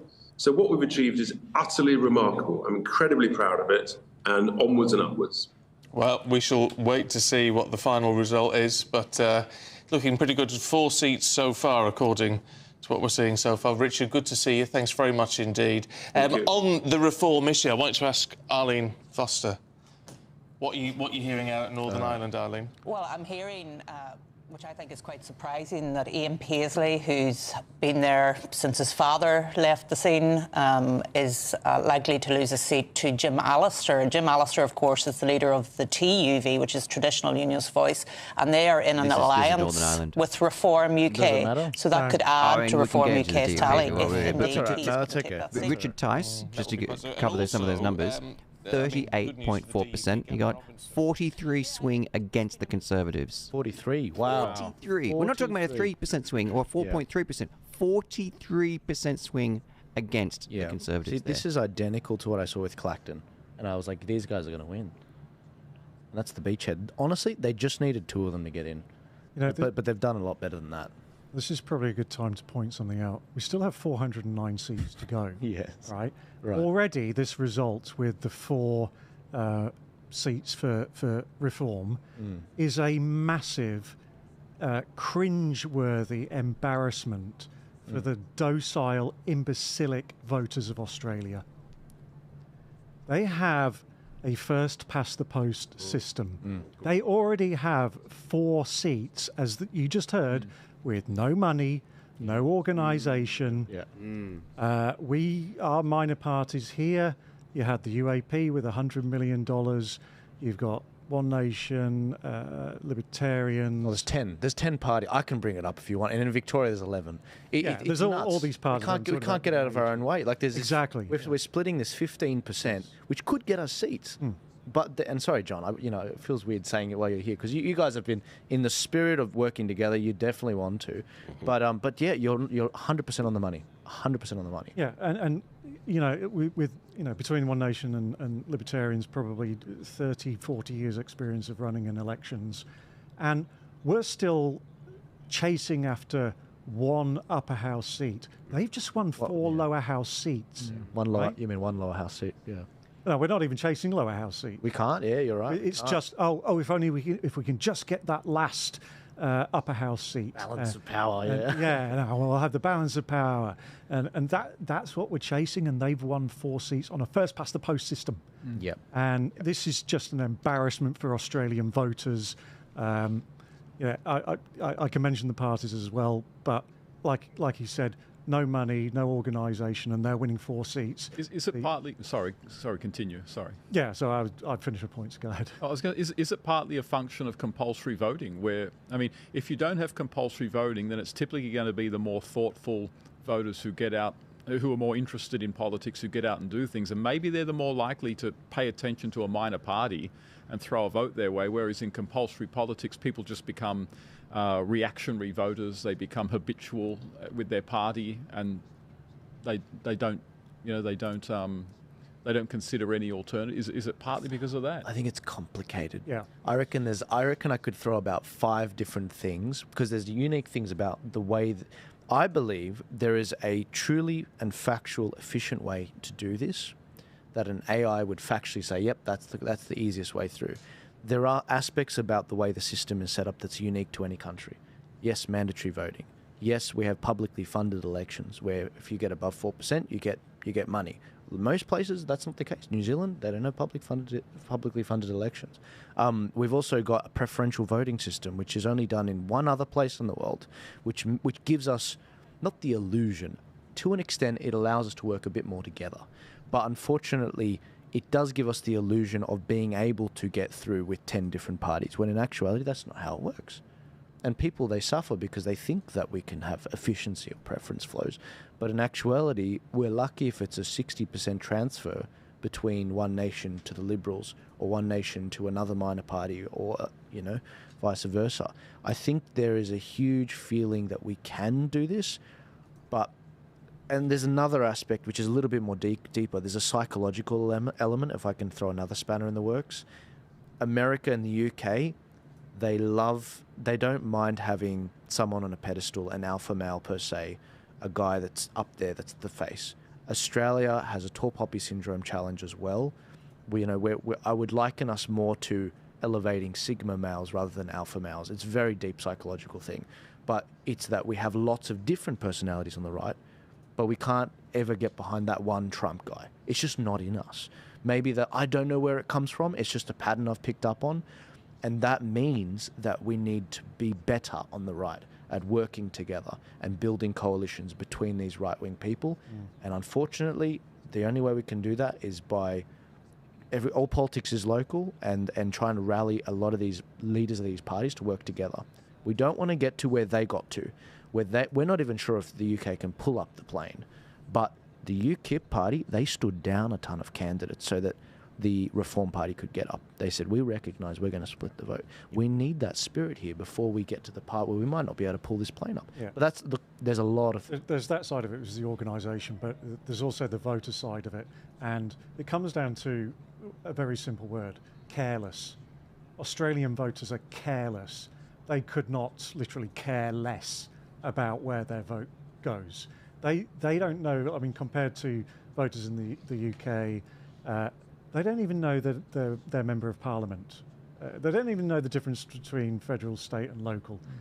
Their knowledge of politics is extremely limited, whereas if you go to the UK, pretty much anyone on the street will know who their local member is and where their offices are. And because of the disjoint, which is kind of silly because, you know, the UK is different geographically. It's not like geographically like Australia. England, Britain's second largest city is smaller than Adelaide. Most places are towns, and cities in inverted commas are only called cities because usually they have a cathedral, but some of the cities are like smaller than I don't know, Townsville. So it's very different geographically and sort of the political makeup of the country, but the Australian voters are just careless. The number of people I've met who I mean, just for example, this one person I met a couple of months ago, I found out he was from the electorate of Hornsby. He was totally against all the climate nonsense and totally against the higher taxes and everything. And I said to him, so who did you vote for in the last state election? And he said, he had this really plummy English accent. He said, oh, well, I had to vote for Matt Keane because I didn't want Labour to win. Yeah. And my friend had to sort of put his hand across me because I wanted to lean across the table and grab his head and bang it against the table. Yep. He literally did not even see any of the other candidates on the ballot paper. The first one being Geoffrey Grimshaw, Liberal Democrats, who he could have voted for because I know he got the literature, didn't bother to read it. In his mind is red, blue, green. Oh, I have to vote blue because I don't want red or green to win. And these are not stupid people. These are smart people. They are just bloody careless, careless. So buck your ideas up, Australia, because the Poms are better than you, doing better than you. And I know that will wind you up, and maybe you'll actually go out and start doing a bit of work and a bit of research. Jeff, things are really bad in the UK. They're really bad in the UK right now. Not just immigration, not just inflation, not just NHS healthcare. Not in every single way, things are really, really bad compared to Australia. We think we've got things bad here. Try having it bad with even more expensive energy prices in a really cold winter. Like that. No, you're right. Sorry. Things are really bad there, and that drives political change. Yep. When things are really good, you'll be like, whoa, nobody change anything. The boat's going okay. Everyone's got a job. We got like 3.9% unemployment. Things are good. Except in 2007. Don't rock the boat. We coasted through 2007. I mean, those who were near retirement age got smashed. Their super got smashed. But Australia, in terms of global, in terms of countries, we did the best. Yeah, and that was obviously... But the election was before the GFC. We were doing fine under John Howard, and actually the England was doing fine under the Conservatives in 97. But everybody went, change. It's time to change. Yeah, I remember. Change. Yeah. That's all they can say. Change. Yeah, literally. Yeah. To what? Why don't you ask yourself from what to what? Change to what? Yeah. Just the word change. Yeah. What does that mean? Yeah, but this is why it's so important what we're up to with regards to not just this show and everything that's going on, but I wanted to bring up this slide I've got up on my computer now. It was just announced that Albanese is throwing $32.9 million lifeline to the Network 10 viewers in WA. Guys, this is what I'm competing against. Yeah. And I'm playing with peanuts here. I'm not even sure if the show will be on next week. That's how little money there is in the account. If you like this show, if you like what we're doing, please support. When it comes to the election time, between Jeff and I in the last federal election, I think 3% of the electorate used our how-to-vote cards. Something crazy. Now, when Jeff puts his word out as a third-party campaigner for Put the Majors Last, please support Jeff and donate to him. Same with the resources we put out with the Turning Point Australia how-to-vote cards. Please support what we're doing. Please get it out there. We are fighting against an establishment that is using your own money, your tax dollars, to take more of your tax dollars. We are trying to bring greater transparency and, to help weaponize you guys against them taking more money. And it takes a lot less money to fight back than you'd think, because we have the truth on our side, we have better ideas on our side, more efficiency on our side. We're fighting a guerrilla warfare here, but I need the weapons to do it. I need to be able to... Australia has a lot going for it. We're currently at season probably 2, whereas the UK is at season 4. We will get there, and we will ramp things up, but we need to build the tools and get ready. That's why I went to great extents at building this studio, because we do need to actually get things back on track and get behind people like John Ruddock and many others that are going to run in the next federal, state and local elections. You guys have anything else to add? Oh, well, I was just thinking one of the maybe the greatest thing that came out of 2020 and the whole COVID era was the parallel media that you're a part of. It woke a lot of people up, not enough people, but it woke a lot of people up, and it's really galvanized a sort of an emerging parallel media, a parallel media that had been emerging, but with 2020, it's kind of made it a God willing, a permanent fixture on the Australian sort of landscape, and there's no shortage of people who watch these shows, who watch you, who watch TOFA, who watch Rebel News. So I think that's probably the best thing that came out of 2020 and the years following. No, absolutely. Guys, we are keeping an eye on the screen. We could see a situation where Rishi Sunak's result is announced, and I would presume, I mean, if he loses it, he doesn't get to say a word. If he loses it, that's going to be a very big deal. Do we have any preliminary results on him? But if he wins, we will hear what he says, and he will probably address the nation at the conclusion of his speech. We're looking at Jeremy Hunt, the Chancellor of the Exchequer, right now. Jeremy Hunt? That's Jeremy Hunt. Oh, I thought I saw Rishi walking there because he was so short. That was a different video. It seemed to be the Black Knight following Rishi. Yeah. Don't know what that was. It's probably the Monster Raving Loony Party. You mean, yeah, these strange parties. Yeah. Lord Buckethead. Jeff, something I want to ask on this, and I'm still trying to discover this one, but I'd love to fit into an easy narrative of right-wing. If you're not right-wing conservatives, you're a left-wing conservative in the UK, you're getting punished, you're getting kicked out, like Mr. Jeremy Hunt here. Rees-Mogg is out. Yeah. Suella Braverman, 26 swing against her. Julian Lewis, 26 swing. I mean, these are still big numbers. I'm not seeing a theme, a consistent. If you betrayed the Conservative thing, I'm not seeing that. I'm seeing a huge rebellion against the entire Conservative Party, and maybe 26% is a small number. When we're talking in some other seats, Craig Smith and what have you, at 30, 35, 40.8% rebellion. Maybe 26 is actually a really good result, and we can hold up as an example and say, hey, only a 26% swing against you. Stay right-wing, Suella Braverman, you'll get in. But are you seeing some sort of that kind of trend, or are these numbers just that big that I'm just boggling us? I think the trend is depending on the Reform candidate and how many votes they're taking off the Conservative candidate. I mean, some of these candidates haven't campaigned because they haven't had any money. So depending on how strong the Reform candidate is and how many votes they're taking off the Conservatives, that's probably the unusual votes that we're seeing. But I think a lot of the left Tory candidates are going to get the boot. And inevitably, I don't think Jacob Rees-Mogg's seat was that safe anyway. He wasn't in a massively safe seat. I haven't actually checked his seat, but... I know Rishi didn't have... When you're talking about 20% swings... Commonly known as Count Binface Party, 308. Graham Nichols, commonly known as Sir Archibald Stanton, the official Monster Raving Loony Party, 99.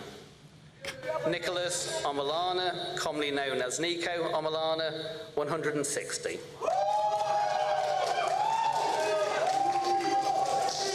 Brian Neil Richmond, Independent, 222. Rishi Sunak, Conservative Party, 23,059. Lee Martin Taylor, Reform UK, 7,142. Thomas James Wilson, commonly known as Tom Wilson, Labour Party, 10,874. I hereby declare that Rishi Sunak is duly elected. Congratulations, and he may address the stand. He'll resign. Okay. So Rishi Sunak, the Prime Minister, and indeed the Chancellor have both held their seats. Let's just hear what the Prime Minister has to say. Could I start by thanking the returning officer and all the team who've been working here at the count and at the polling stations today. You make our democracy possible. I'd also like to thank the police who have ensured that we can conduct this ballot here in North Yorkshire, but also across the country in safety. On this difficult night, I'd like to express my gratitude to the people of the Richmond and Northallerton constituency for your continued support. Since I moved here a decade ago, you have made me and my family feel so at home, and I look forward to continuing to serve as your Member of Parliament. It is an enormous privilege. I'm grateful to my agent and constituency team, and I congratulate my opponents here on the energetic and very good-natured campaigns that they have run. The Labour Party has won this general election, and I have called Sir Keir Starmer to congratulate him on his victory. Today, power will change hands in a peaceful and orderly manner, with goodwill on all sides. That is something that should give us all confidence in our country's stability and future. The British people have delivered a sobering verdict tonight. There is much to learn and reflect on, and I take responsibility for the loss. To the many good, hard-working Conservative candidates who lost tonight, despite their tireless efforts, their local records of delivery, and their dedication to their communities, I am sorry. I will now head down to London, where I will say more about tonight's result before I leave the job of Prime Minister, to which I have given my all. I will then return here, to my family's home, and I look forward to spending more time with you all in the weeks, months, and years ahead. Thank you. I can't believe that guy held an L up. Is that something I don't know about? The Prime Minister retaining his seat, 12,000. How come no one took that off him? Honestly, I just think that I don't like Rishi, but that's so disrespectful. So disrespectful. Yeah. Calling Sir Keir Starmer. No, someone should have snatched that out of his hand. That's Graham, terrible. What's your reaction to that? Oh, I good think it was very riddance. dignified. I think when you Absolutely. Good riddance. He just got into politics because he wanted to be famous. That's all it was. He most of these politicians are motivated by, they like the adulation. It's not so much about power. It's not about money. Well, he's got all the money, so that's right. anymore. Yes, that's right. $500 million or something. But yeah, he just got in there because he thought, oh, it'll be great to have my name down there in the history books of England. Now, Mr. Jamal, I need to go. It was very good. I have another event, but I'll be listening into the while I go there. I'll be listening into the show. But thanks very much for having me. No, my pleasure. I'm not sure that there's much else to talk about because I think that's pretty much all the major stuff. Right. But no, look, I'll bid you farewell. But I think Jeff will probably know more. They have their constituency speech, but then they have the big speech towards the party. They go to some other event, don't they? Yeah. And that'll be coming up. Yes. So that'll be worthwhile. Well, absolutely. Maybe, I think he might do it tonight, but yeah. Yep. Guys, if we could just pull up mine, I'm just going to show you. Yeah, all right. Thanks, John. Guys, if you want to follow John Ruddick, best place to follow him is definitely on X because I know he won't get censored off that. That's his profile right there at John Ruddick. There we go. We're playing. Yeah, there it is. John, thank you so much, and I'll see you later. Keep up the great work, guys. If you like this stream, we will do something similar for future events that are live like this, but we are doing live shows pretty much every Thursday night at about 6. Next week is at 6. We're going to keep an eye on the reform candidates that are coming in. I might call this early. I'm surprised so many of you have stayed tuning in. We're still up in a few hundreds right now, 450 people still watching, which I was very surprised by. But I did notice that there have been a few other streams that have been up that have been struggling that are actually in the UK, which I was surprised they wouldn't have a slightly better setup. But live streams are difficult. You know, there's a million things that can go wrong, especially when you're streaming across 5 different platforms. But yeah, what's going on? Are there any new results? I mean, I can't believe we're still counting the damn thing. Actually, you know what? We did have this. I brought this video up. George Galloway lost his seat. Who's George Galloway? I would have loved to see George Galloway in the Parliament. This is who the guy is historically. He's someone that Chris mentioned earlier, and ran for almost like a communist party sort of thing, the Workers' Party. George Galloway. Set up his own party. Right, he set up his own party, and his number one donor, from what I heard this week, was Tristan Tate. This is a video from George Galloway. I do believe I have muted the page. Unfortunately, my MP's lost his seat, very surprisingly. Oh, was he good, was he? He was a good one. Oh, right. Just like by maybe 700 votes. Right. Well, ow, that hurts, because he was a good one. We'll keep an eye out. Guys, this is George Galloway. Is a proven fact. It's a proven fact that these forged documents existed and were being circulated. He's talking about amongst Iraq. right-wing newspapers in Baghdad and around the world in the immediate aftermath of the fall of the Iraqi regime. Now, Senator, I gave my heart and soul to oppose the policy that you promoted. I gave my political life's blood to try to stop the mass killing of Iraqis by the sanctions on Iraq, which killed 1 million Iraqis, most of them children. Most of them died before they even knew that they were Iraqis, but they died for no other reason other than that they were Iraqis, with the misfortune to be born at that time. I gave my heart and soul to stop you committing the disaster that you did commit in invading Iraq. And I told the world that your case for the war was a pack of lies. I told the world that Iraq, contrary to your claims, did not have weapons of mass destruction. I told the world, contrary to your claims, that Iraq had no connection to Al-Qaeda. I told the world, contrary to your claims, that Iraq had no connection to the atrocity on 9/11/2001. I told the world, contrary to your claims, that the Iraqi people would resist a British and American invasion of their country, and that the fall of Baghdad would not be the beginning of the end, but merely the end of the beginning. Senator, in everything I said about Iraq, I turned out to be right, and you turned out to be wrong. And 100,000 people have paid with their lives. 1,600 of them American soldiers, sent to their deaths on a pack of lies. 15,000 of them wounded, many of them disabled forever, on a pack of lies. Yeah, George Galloway, unfortunately, didn't get elected, but he is definitely still a prominent person in the public discussion in the UK. But yeah, the Workers' Party, was it, Chris? Yeah, the Workers' Party. Right. Yeah. That's a stunning speech. That's amazing. Yeah. And somehow no one is held responsible for it. Oh. And the same thing will happen with COVID. Donald Trump. Oh, Donald Trump. You know, the 90 indictments or whatever it is. Have you seen this week the SCOTUS case saying that they're talking about presidential immunity and the losing of minds of many writers within the left in the US. Now a president can do anything he wants. Imagine invading Iraq on a pack of lies and then, you can do whatever you want. No criminal prosecution. Imagine, and this is a very good point, nuking Hiroshima and Nagasaki, civilians, when the war had pretty much everyone wanted, they wanted to. Well, how many examples do we need to go through?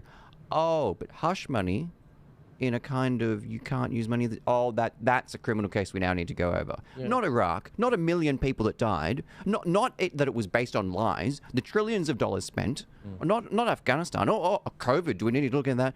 We should look into this in a quick. But also Biden's too old to prosecute. Sorry, Jeff, you were going to say something before.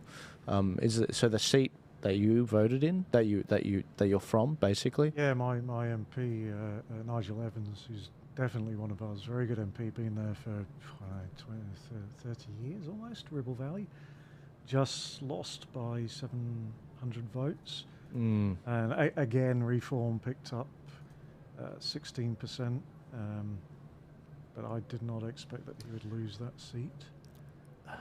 But of course, with Reform coming in, taking that. I mean, these are all the seats that turned blue in 2019. and they're going back red. But in a lot of the cases, it's not because more people are voting for Labour. In fact, in some cases, a lot of cases actually, Labour's vote is down.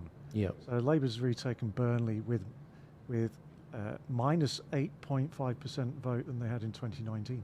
Yeah, if we could pull up this map right now, I just think it's absolutely shocking, the turnout. Yeah. I mean, we're talking about almost 50% of people now turning out to this thing. Yeah. I mean, I thought Australia was bad. You know, we've got mandatory voting, and about 13% of people didn't show up and vote in the voice vote.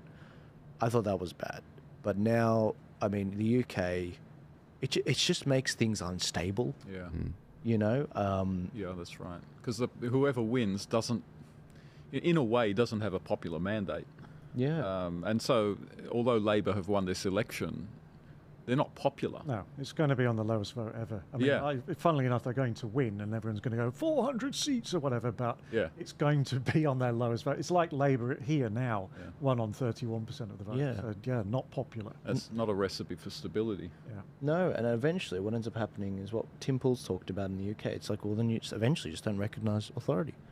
Police come into the community, it's like, I don't recognise your authority here. You know, and then, you know, the police whips out his gun and you whip out your gun, and it's like, well, like, eventually we might even see a situation where, like, and this is the thing, who knows, but in the most radical future there might be a version of secession. We get these minor sort of countries again, but again, that's unlikely. What's more likely and what needs to happen, and the most peaceful thing, non-violent thing to happen, is that these parties reform, or new parties come along and become the new major parties. But I don't think the major parties in the Western world understand what fire they're playing with.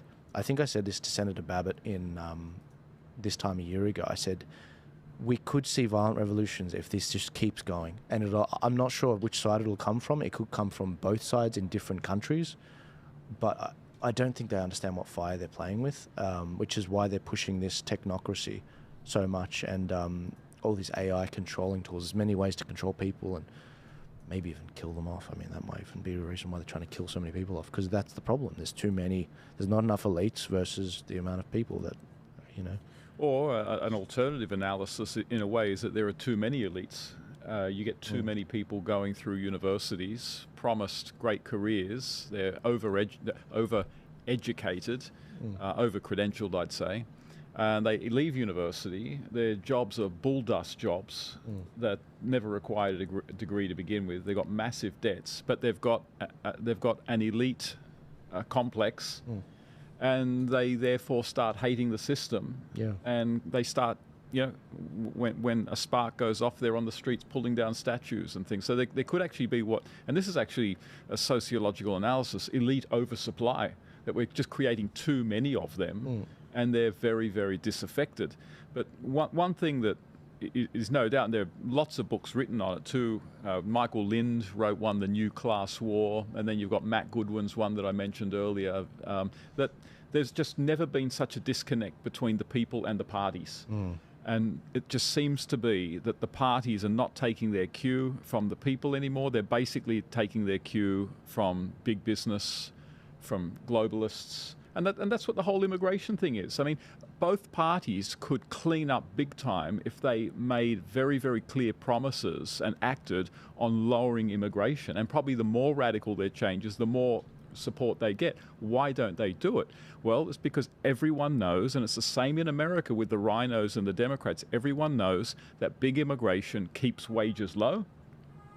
It enables politicians to say that the GDP is going great, even though, you know, only a small percentage of the people are actually reaping the benefits of the size of the economy. And of course, left-wing parties benefit from open borders and large immigration.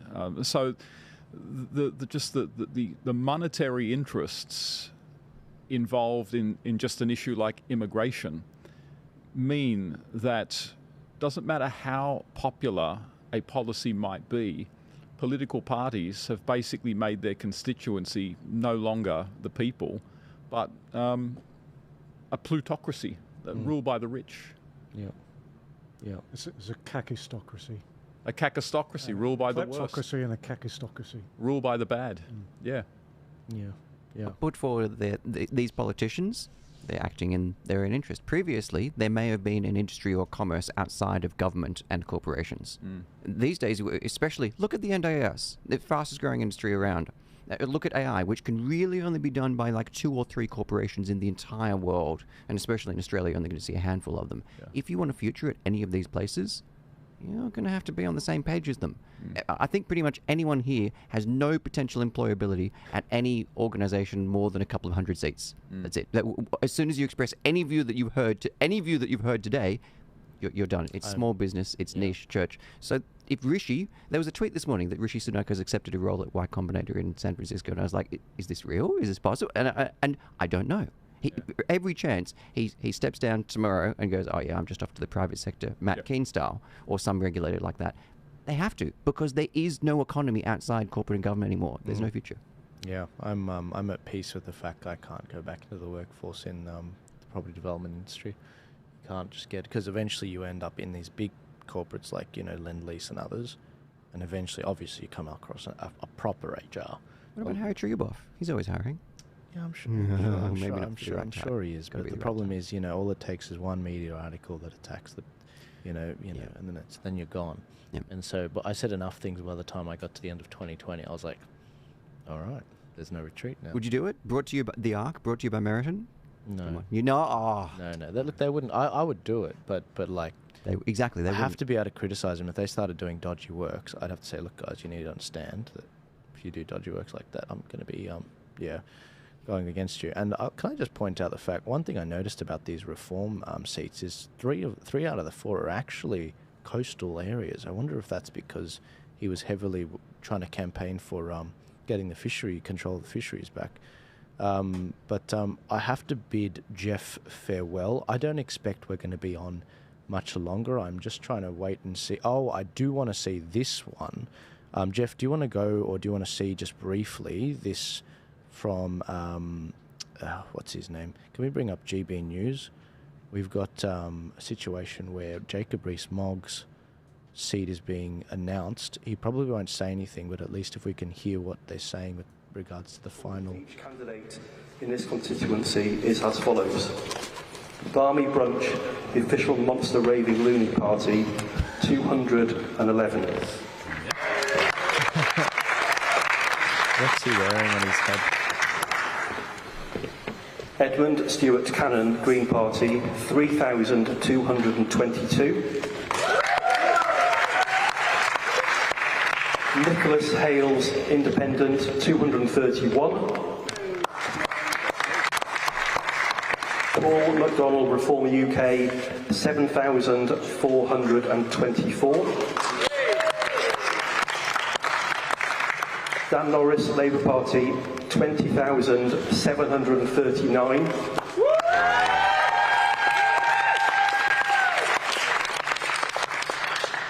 Jacob William Rees-Mogg, Conservative Party candidate, 15,400. Labour won. Dina Romero, Liberal Democrats, 3,878. Thank you for your service. Yeah. It's a huge shame because the number of ballot papers was 51,125. Back to that. Oh, sorry. Yeah, we've got a bid Jeff farewell. 24% swing. There you go, Jeff. Thank you so much. Where's the best place for me to send people to? Are you on X? Pretty much only on X at Jeffrey Grimshaw. Okay. I actually tried trying to find your profile before. I'm very shadow banned. It's probably not even worth following me because you won't see anything. Are you gonna tweet stuff? I do tweet stuff, but nobody sees it. I think I started following you this morning. Let me just put. Is it Jeff Grimshaw 71? No, at Jeffrey Grimshaw. At Jeffrey Grimshaw.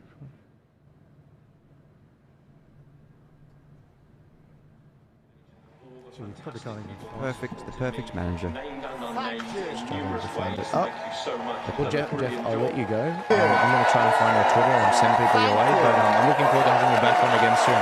Thank you very much. Everyone's saying thanks, Jeff. Thank you. I'll see you later. Take it easy. Chris, you're welcome to sit over there for All right, Keir Starmer, new UK Prime Minister, potential wartime Prime Minister. This will be interesting. Doesn't he want to denuclearise the UK? Quite the opposite. He has committed. Thank you so much committed. for that reception. What an amazing reception. We did it. You campaigned for it, you fought for it, you voted for it, and now it has arrived. Change begins now.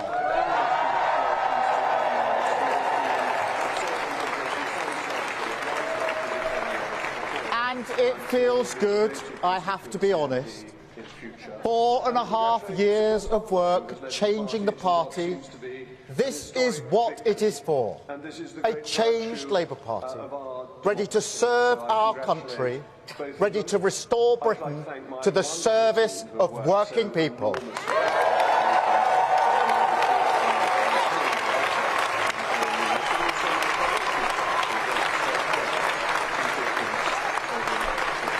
And across our country, people will be waking up to the news, relieved that a weight has been lifted, a burden finally removed from the shoulders of this great nation.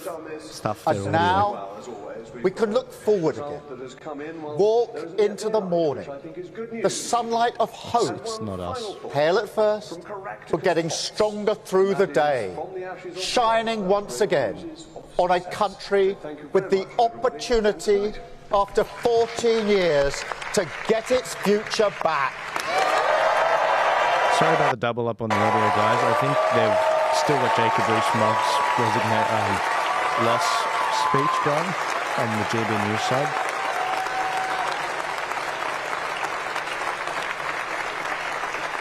And I want to thank each and every one of you here for campaigning so hard for change. And not just in this campaign either. Also for these 4.5 years changing our party. The Labour movement is always everything's achieved, past and future, down to the efforts of its people. So thank you truly. You have changed our country. In the best sense of the word, he's very Machiavellian. He just came in, purged it of over 100 leftists. It's just business. Yeah, just exactly. It's just business. Yeah. Quite if you want to win, you need to do that. Yeah, exactly. And he did it. But a mandate like this comes with a great responsibility. Our task is nothing less than renewing the ideas that hold this country together. National renewal. Whoever you are, wherever you started in life, if you work hard, if you play by the rules, this country should give you a fair chance to get on. It should always respect your contribution, and we have to restore that. More conservative than the Conservatives.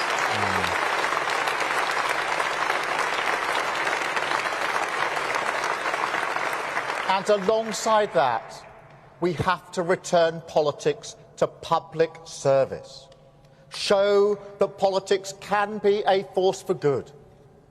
Make no mistake, that is the great test of politics in this era. The fight for trust is the battle that defines our age. You ain't wrong. It is why we've campaigned so hard on demonstrating we are fit for public service.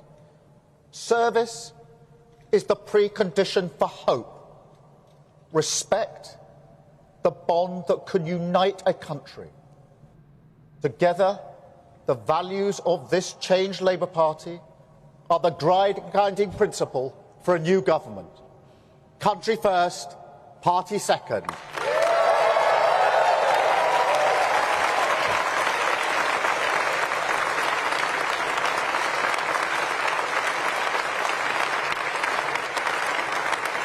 That is the responsibility of this mandate. You know, 14 years ago, we were told that we're all in it together. I say to the British people today, imagine what we can do if that were actually true. So, by all means, enjoy this moment. Nobody can say you haven't waited patiently. Enjoy the feeling of waking up on a morning like this, with the emotion that you do see the country through the same eyes. Hold on to it, because it is what unity is made from. But use it to show to the rest of the country, as we must, that this party has changed, that we will serve them faithfully, govern for every single person in this country. Hardly anyone behind you will even remember not having a Tory government. They were so young. It's kind of like Kevin 07 after 11 years of Liberal. But also, don't forget how we got here. This morning, we can see that the British people have voted to turn the page on 14 years. But don't pretend that there was anything inevitable about that. There's nothing preordained in politics. Election victories don't fall from the sky. They're hard won and hard fought for. And this one could only be won by a changed Labour Party.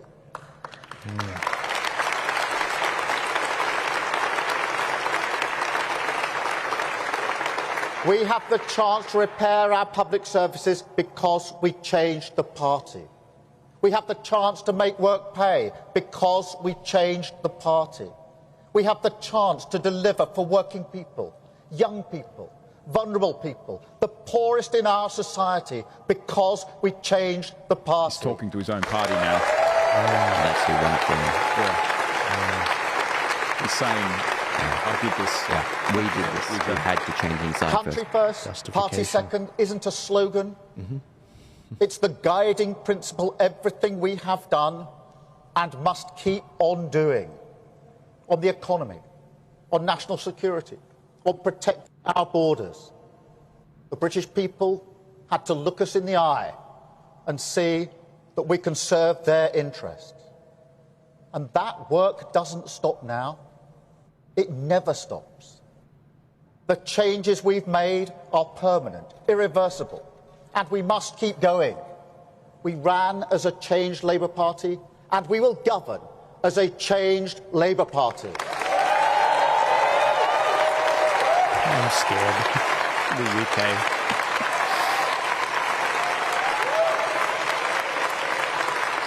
The question will be how much they can actually do.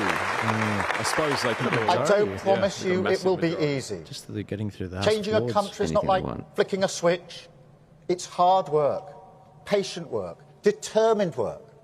And we will have to get moving immediately. But even when the going gets tough, and it will, remember, tonight and always, what this is all about. Now, I may have mentioned my parents a few times in this campaign, once or twice. But the sense of security we had, the comfort they took from believing that Britain would always be better for their children. The hope, not high-minded, not idealistic, but a hope that working-class families like mine could build their lives around. It is a hope that may not burn brightly in Britain at the moment, but we have earned the mandate to relight the fire. That is the purpose of this party and of this government. We said we would end the chaos, and we will. We said we would turn the page, and we have. Today we start the next chapter, begin the work of change, the mission of national renewal, and start to rebuild our country. Thank you.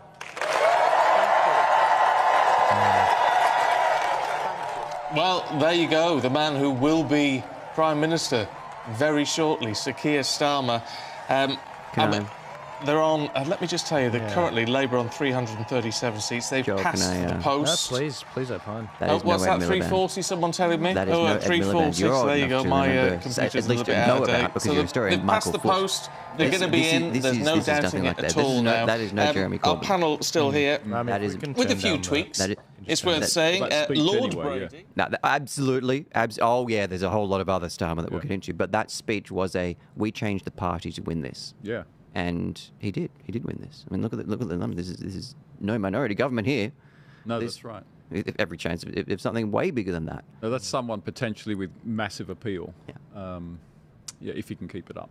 If he can keep it up, because he in my view, he out-conservative the Conservative. Have you listened to Rishi Sunak's speeches? No. And then exactly. I try. You're listening to that. I'm like, you out for the manager base. Yeah. You know the manager type, the London voter, the donor, things like that.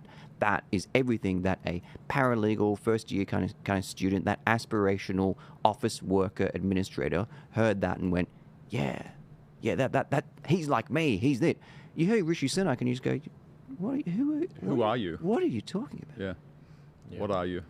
What were you saying about nuclear before? You're saying he had a... Yep.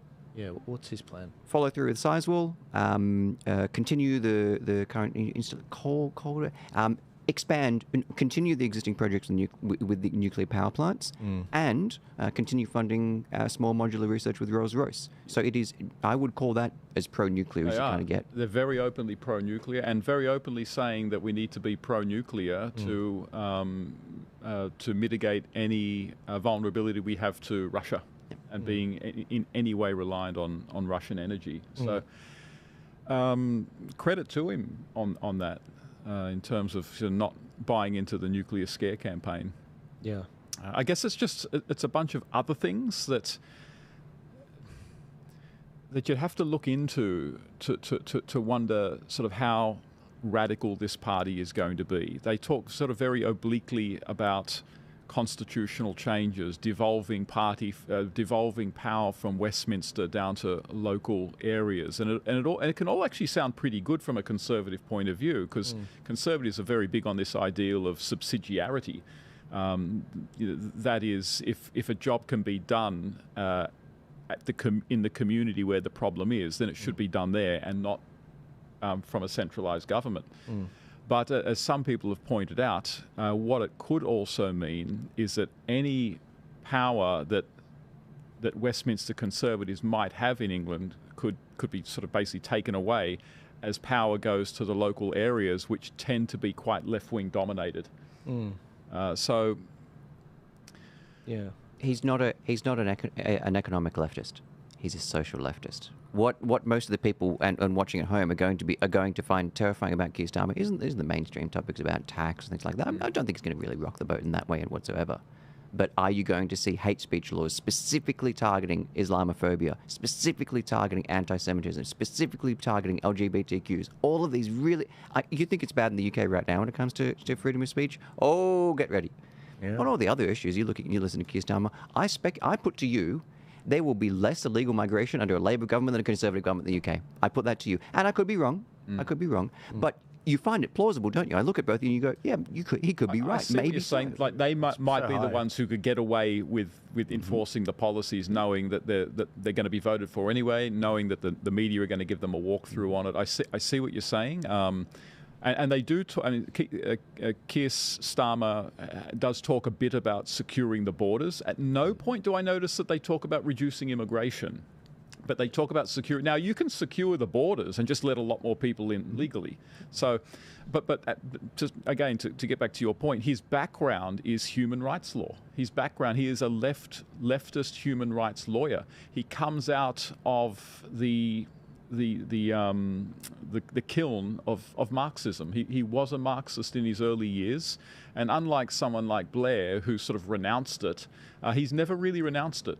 Now, I'm not saying that the guy's going to make England a communist country. He's not. I'm not saying that. But to your point, yes, I can easily see a lot of the hate speech issues and other sorts of things. More ideology in schools. I can see a lot of that moving forward because it's just in his DNA to support that kind of thing. And just like Tony Blair that you looked at, again, social left, but he was not an economic leftist. Blair, if anything, actually, you could call him economic right. He was a Thatcherite in some ways. Absolutely. He just thought that the market should be used for a particular social justice agenda. So are we basically saying that Keir Starmer is basically a particular kind of Blairite? Is he going to sort of continue a sort of Blair? Because here's the thing, we didn't get to talk about it earlier, but England does go through that political social revolution from, what was it, 1997 to about 2010 under Blairism. Was it? And that's when you get sort of the Equality Acts coming in. That's when you get a lot of the sort of the wokeism coming in, a lot of the climate change stuff coming in. And of course, the Tories, too weak to fight it off or argue against it, other than some like Jacob Rees-Mogg, who sadly now is been voted out. They basically went along with it, at least tacitly. Maybe now what we're going to see with the Keir Starmer government is just the whole thing in full throttle, because they're just outwardly advocating for it. And I put to you the Tories are too weak because, are you ready for this? The Tories won too hard. They won too big in the last election. There were so many of them. Not only could they do whatever they want and they got lazy, but part B, there were so many left-wing Conservatives, as in the Conservative Party. This was no longer a right-wing party, the ones who'd been there for years and hard-fought and raised the money and done everything else like that. People who had very slim margins, we all saw lost tonight, got up at the last election, who weren't really anyone that Michael Foot would have got along quite well with.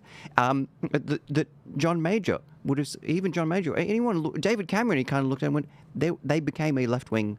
They became a left-wing party because they won too hard. People that otherwise marginally would not have got up. And so, ironically, what the Conservatives may need is a Keir Starmer to basically purge it of the faux Conservatives. Who would that be? It's Nigel. You've got to be in the party first. Well, those in the party need to make a serious decision. You know, and again, I really wish we had the total results for the country. I'm kind of shocked how slow they've been. In Australia, we have a much more complicated system. On the election night, we do a two-party preferred count to expedite it, because there's at least 3 or 4 counts done of the vote. But I'm just shocked we don't have an answer on every single seat by now. I mean, it's 5 a.m. Yeah. It's 5 a.m. over there. And maybe it was because they had IDs and they needed more time. Or I don't know. They do early voting as well. But I think that you're right. There needs to be someone in the Conservatives that ultimately has to lead that. There will be resistance. There always is. There's a lot of these establishment Conservatives. They don't want to change. They don't want to give up the power. They already have an established way of doing things over the last 200 years. But they will lose again if they refuse to reform, and they will be extinct. And reform will grow again, and then... Hey, if we just need that creative destruction, if we just need the utter annihilation of the Tories, and for all those votes to be transferred to Reform UK, I'm all in favour of that. I have no real sentimental... I mean, it's actually a great shame that this has happened to the Tories, because it is has such a noble heritage.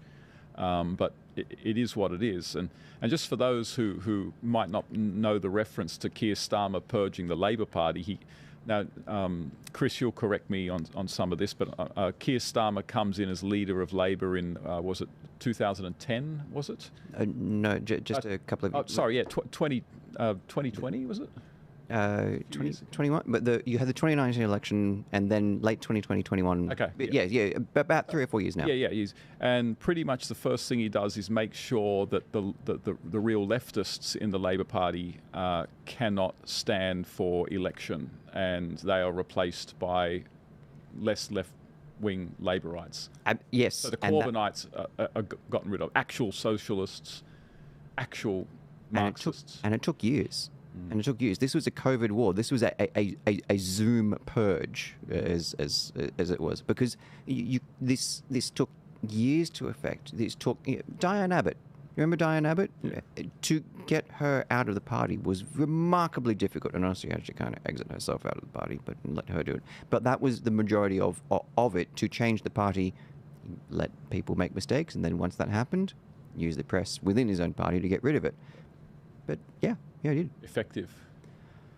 That's politics, because politics matters as much about broadening a church as also cutting the fringes off it as well, because those fringes are what's going to collapse you. And that's what I've been desperately worried about with Farage, is you're going to let the fringes get in, because they can bring down what can be. You want this to be a really broad church, but part of how do you keep How do you keep? I'm not joking. How do you keep the Nazis out? Not like the Nazis. No, I mean like the guys who will run around sea carling, flying swastikas, all that kind of thing. For sure, yeah. How do you keep the normal, sensible people who want net zero immigration? Get the illegal immigrants out. As soon as you do that, all you need is like 3 guys. And look at the feminist protest in Melbourne.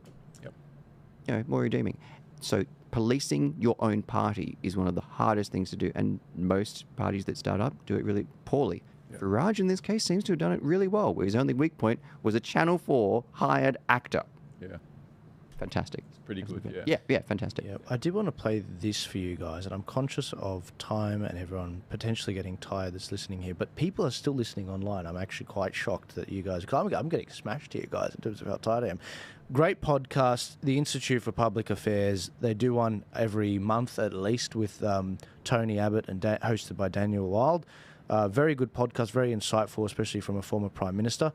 They talked about this UK election really interestingly, and as usual, obviously, Tony Abbott took the safe route and backed the Tories. He has his reasons, but I thought this was a very interesting clip. I'd like to hear Stephen's take on it. It is a little bit long, and I hope I've gotten the right spot. National rally candidate. He's talking about the French election, and then he gets into the whether UK that will election. be the case. The final point I want to make is that the growth of the National Rally or National Front has really been mostly at the expense of the traditional centre-right party, the Gaullists, who have dropped from roughly a third, 2/5 of the vote a decade or so back to scarcely 10% of the vote now. And this is what happens when respectable, in inverted commas, centre-right parties are unrepresentative of their voting base, that don't respond to the concerns of their voting base. Now, conservative working and middle-class French people have been very anxious for many years now about the impact of uncontrolled, often illegal migration, the impact on social cohesion, the impact on housing, the impact on jobs and infrastructure. But the official consensus, both amongst the left and the establishment right, has been to ignore these concerns. Now, in a democracy, if widely held concerns are simply ignored, eventually there will be a breakout, and that's what reform in Britain is, and that's what the much better established and longer lasting National Rally is in France. It's a reaction to the fact that the established centre-right parties did not adequately represent the concerns of their voting base. And this is why it's so important that political leaders stay in touch with the street. Now, sometimes you've got to persuade the street that the street's misguided, but what you can't do is just ignore the street. You've got to work out whether the street is right, and to that extent change your policy. And if the street is wrong, you've got to persuade them and bring them back to something more sensible. And in France and in Britain, the mainstream Conservatives have failed to do that, and that's why they're in so much trouble. Yeah, well, let's move on to the UK. So we talked about this last time, and I think there was a lot of interest. It's not just UK, it's MAGA too. What's happened? It is, yeah. Sorry, yeah. What's happened since then? Because since that interview, we've had our first election, which we've seen the results of, and we're coming up to the second French election. And what broke yesterday is the talks between Macron and others. Of a grand coalition, a rainbow coalition. They talk about that actually. This was released yesterday. Oh, just yesterday. Okay, great. Yeah, so they saw the results, I do believe, of the second round, and this is what they're responding to. I didn't play it the early part, but I don't want to play the whole thing. You might as well watch, I might as well, you watch the original. But they do actually go into that, this rainbow coalition.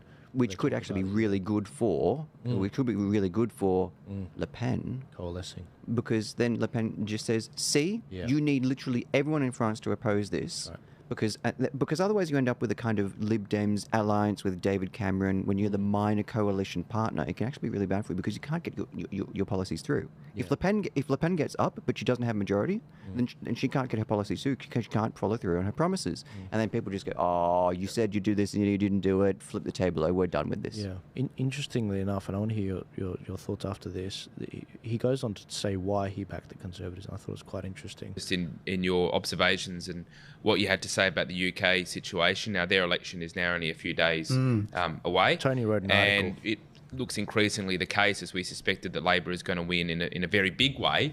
So you gave us your pitch, basically, to even if you're unhappy with the Conservatives and even if you like Nigel and Reform, you should stick with the Conservatives because a Labor government will be disastrous.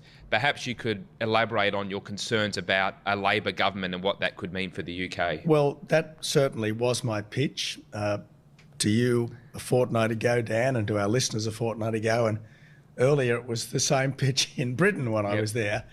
But it doesn't seem like the electors are heeding the cries of people like myself to stick with the Conservatives because they're better than the alternative. They're better than the only electable alternative. So, look, I hope I'm wrong. I really do hope I'm wrong. And the Blair government, at least on foreign policy issues, was a very robust government. Let's hope the Starmer government is much more like Blair than like Corbyn.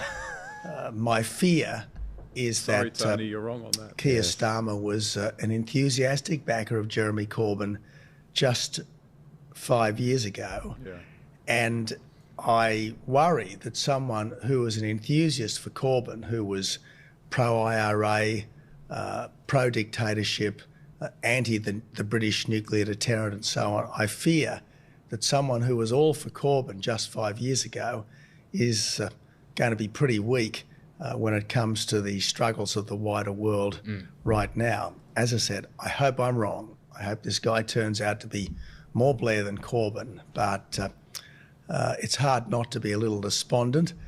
The British Labor Party, like the Labor Party here, has moved a long way from its working class roots. It's very much a Green Left Party. It's a Green Left Party with, if you like, a Gaza fringe, as we saw in the local government elections not long ago. And I think this will be a very problematic government, and I think it ushers in a period of great uncertainty for Britain. And given that Britain, after the United States, is the most important country in the Western world, given that Britain is, if you like, the source of so much that has made the modern world, the mother of parliaments, the world's common language, the Industrial Revolution, the emancipation of minorities, given that British soft power is still so vast, a weak Britain tends to mean a weak democratic world as well. And we were just discussing just before we went to air, Keir Starmer seems to be doing very much what Albanese did in the lead up to the 2022 election, whereas he hid his radical stripes, was basically seemed to be someone who was relatively inoffensive, nothing to be scared about, not a threat. But we know that he's much more Whitlam than Hawke, and I fear that you're right about Keir Starmer would be much more Corbyn than Blair. Guys, I don't want to play any more of the podcast. If you like what they're doing, go check what they're doing. They do it every month, and it's very insightful. I learn a lot on the behind the scenes of how things work. But what did you think about that, especially his admission that people didn't heed what he was saying, and in fact, no, we want reform, not the Conservatives. Yeah, I mean, people. It's kind of like what John said earlier. It's all well and good to say we should vote for the Conservatives and not Labor because the Conservatives aren't as bad, but the Conservatives are still really bad, and people kind of know that. And this is also the problem with the Liberal Party today. When you vote them back in because you know things will be worse under Labor, to the left in the party, that represents a mandate that what they're doing is the right thing. Because if you're the Conservative in the party and you've been saying to them, guys, if we don't reform, we're going to lose, you're losing our constituency, and then you get returned, the left turn around and say, see, we're on the right track. Yeah. We got voted back in. I want to read you 3 lines from Suella Braverman's resignation letter. She was Home Secretary. This is not like, shadow minister for shadow ministries for shadow... You're in the... This is Home Sec. You're the next leader of the party, the next Prime Minister. 3 points. 1, reduce overall legal migration to 2019 manifesto levels. Tens of thousands, not the million we saw. 2, stop the boats. Stop the boats. In other words, leave the ECHR. I'm going to skip over Northern Ireland. 4, issue unequivocal statutory guidance to schools that protects biological sex. Those 3 things in her letter from November 2023, if they are done, I put to you, would mean no Reform UK, would mean Conservatives. If I look at these numbers, you put Conservatives and Reform UK together, you have a re-election. If the Conservatives stuck to that and stuck to it hard, they would still be in government. I completely agree. Yeah. And for those at home, if you want to watch a fantastic an eye-opening interview, go and watch Suella Braverman's interview with Trigonometry, and she explains what's wrong with the Conservative Party in the UK, why they're not stopping the illegal immigrants and things. She's a really brave woman. She's a great woman. I'd love to... I mean, I'm torn between wanting to see the Conservatives reformed. I mean, maybe that's just a quixotic fantasy, and wanting to see Nigel Farage do something really incredible. Suella Braverman becomes the next leader of the Conservative Party, and so you have Nigel and Suella talk, and they will talk, and they will negotiate, and you have something. You have something that will happen. You heard it here first, ladies and gentlemen. Yeah, by the way, this is the, I'm not going to play it, but this is where what Stephen was talking about, the interview that was done on the Trigonometry channel, if you want to watch Suella Braverman, who we heard before, give a very gracious speech and apologise for what was done. It was almost as if she was positioning herself to take over the party and be the one that says, look, we do need a change. Can I just say one thing? I mean, shame on men in the Conservative parties. It's because so often, and just sort of men in the Conservative movements in general, it is women who are standing up, and they're the ones with the courage these days. They're the ones who have the courage to speak their minds. It's generally not the men now. And I think that men have a real imperative to be the ones leading on these things. I think it's intersectionality. Yep. You know why? You know why? It's easier for me to be brave than for you to be brave because of my eyebrows and my beard. That's the reality. No, seriously, think about it. No, I believe you. Similarly, if you have the eyebrows, say that the brows. If you add eyebrows and beard and make it a woman, no, not the beard, but you know what I mean. If it was a woman of color, you got woman points and you got color points, so it's even easier.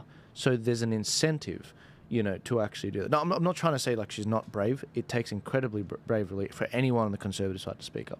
But white men are the number one people. White Christian men are like the number one people around the world. It's okay to take the piss out of. Straight white Christian men just can't get a break in this world. So I would say it takes the most courage to be a white man and actually speak up. For me, I feel obliged to because I have additional protection. It's a lower bar for me to jump over this high jump.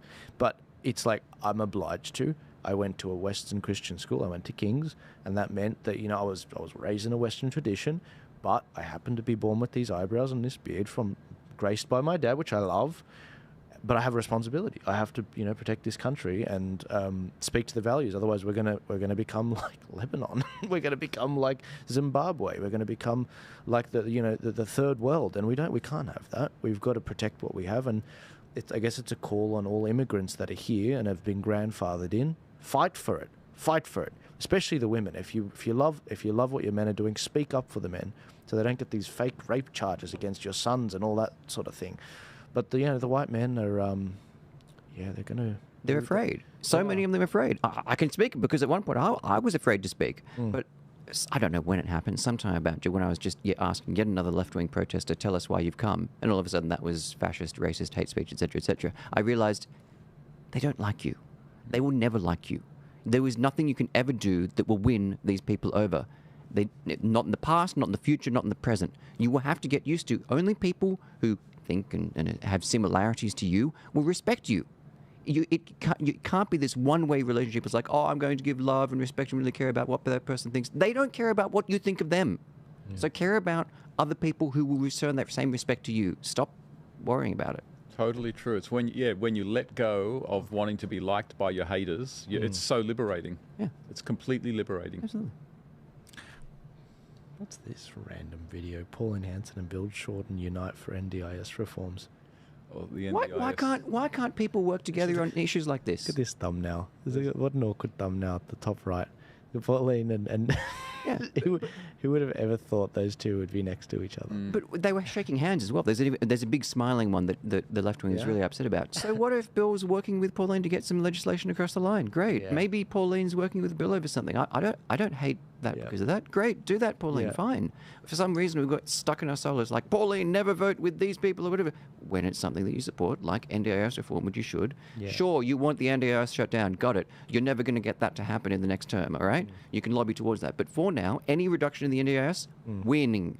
Any no reduction in the NDIS, not winning. It's binary and simple. Sorry, guys. This is literally what I do in my free time. But look, I should probably close this off. I will be keeping a close monitor on these remaining seats. I'd expect it's going to take another hour or two before we have a result on this, and I won't bore you for 2 hours. I'm exhausted myself. And my guests have been very gracious, and so is our man on the switcher, who I won't name. But thank you guys listening so much. Thank you for tuning in. I'm going to probably do an update video on Monday about where the chips fell, what the total amount of reform seats were won. But the important thing is Nigel won a seat. Richard Tice won a seat. They won at least 2 additional seats as well, and we don't yet know what the upward limit of that is. There are a number of seats favouring them, which are yet to be announced and decided and handed down. I'm shocked by how slow the counting's been, but it is what it is. If I can remind you, the Light newspaper is another vector we are using to get the word out on various things happening. On the slideshow, you can see some of the previous issues, but issue 12 is out. I reckon we're going to sell this thing out. It's going that well. But there have been a whole bunch of hub leaders, if we can bring up the slideshow, of people in Sydney. There's 5 new hubs in Sydney that have been set up. People that are really want to get involved and actually distribute it. It's growing. It's getting a lot larger. That was in Guildford where we were spreading those out. I think this week, one event alone, we got rid of, like, I can't remember, 1,000 prints in that one meeting alone. But there's hundreds of thousands of these that are going around across the country. If you want to become a distributor, or if you even want to just order some directly to your home, it's dirt cheap. I mean, if you want, it goes all the way from 3 papers up to 2,000, and 2,000 papers is $420. If you just want to give them out like cotton candy to your local cafe, your local community, your barber, your dentist, wherever you want, just to evangelize and get them out there. This is a people-run paper. And the way that they have been running it out of WA and around the country with all the hub leaders has been phenomenal. I've got some big announcements coming out in the next 2 weeks. I can't wait to tell you what's going on with this paper. So get on board. And if you don't mind just removing the camera from the QR code, if you want to support the show, if you want to go see what the Light Australia and actually order some, I've got a nice easy code there. If you do a screenshot of that QR code and grab it, it'll take you. You can donate to the show to keep the lights on. Again, I was not joking when I said, I don't know if I'll be around next week. I have no idea. It all depends on if I can get the support from you guys and back me. I don't have big institutional investors. I don't have people that, are opening the floodgates like Albo, $32 million to Channel 10 WA. I have you guys, because ultimately that's where I came from with my audience. God bless you all. Thank you, Stephen. Thank you for coming on. And again, unconventional show. Chris is used to this unconventionality. After all, you're protest filmer, but you're quite the chameleon. You can really be put in any setting, both of you, actually. That's good. Not sure how you'd go in the protest scene, but you have done well. Actually, you have been at many protests. Canberra protests? Yeah, I turned up to most of them. Yeah, late 2021, you're at least at the couple of them there. Yeah, police visited me 4 times. Oh, right, Yeah. right. Did they rock up with your posts on social media as well? Yeah. They rocked up with people complaining about me, holding papers of people complaining. Bastards. Bastards. I think I had 5,000 Crime Stopper submissions made or something. Not 5,000, not me. I had like maybe a few hundred, but there were 5,000 to 10,000 in total from the 24th of July. But I will see you guys later. Give this a share. Thank you for tuning in. Thank you for indulging my nerdiness when it comes to politics. I'm looking forward to covering more Australian politics next week and US politics. I will see you guys later. God bless you. Take it easy. Thank you very much. Love the camera work.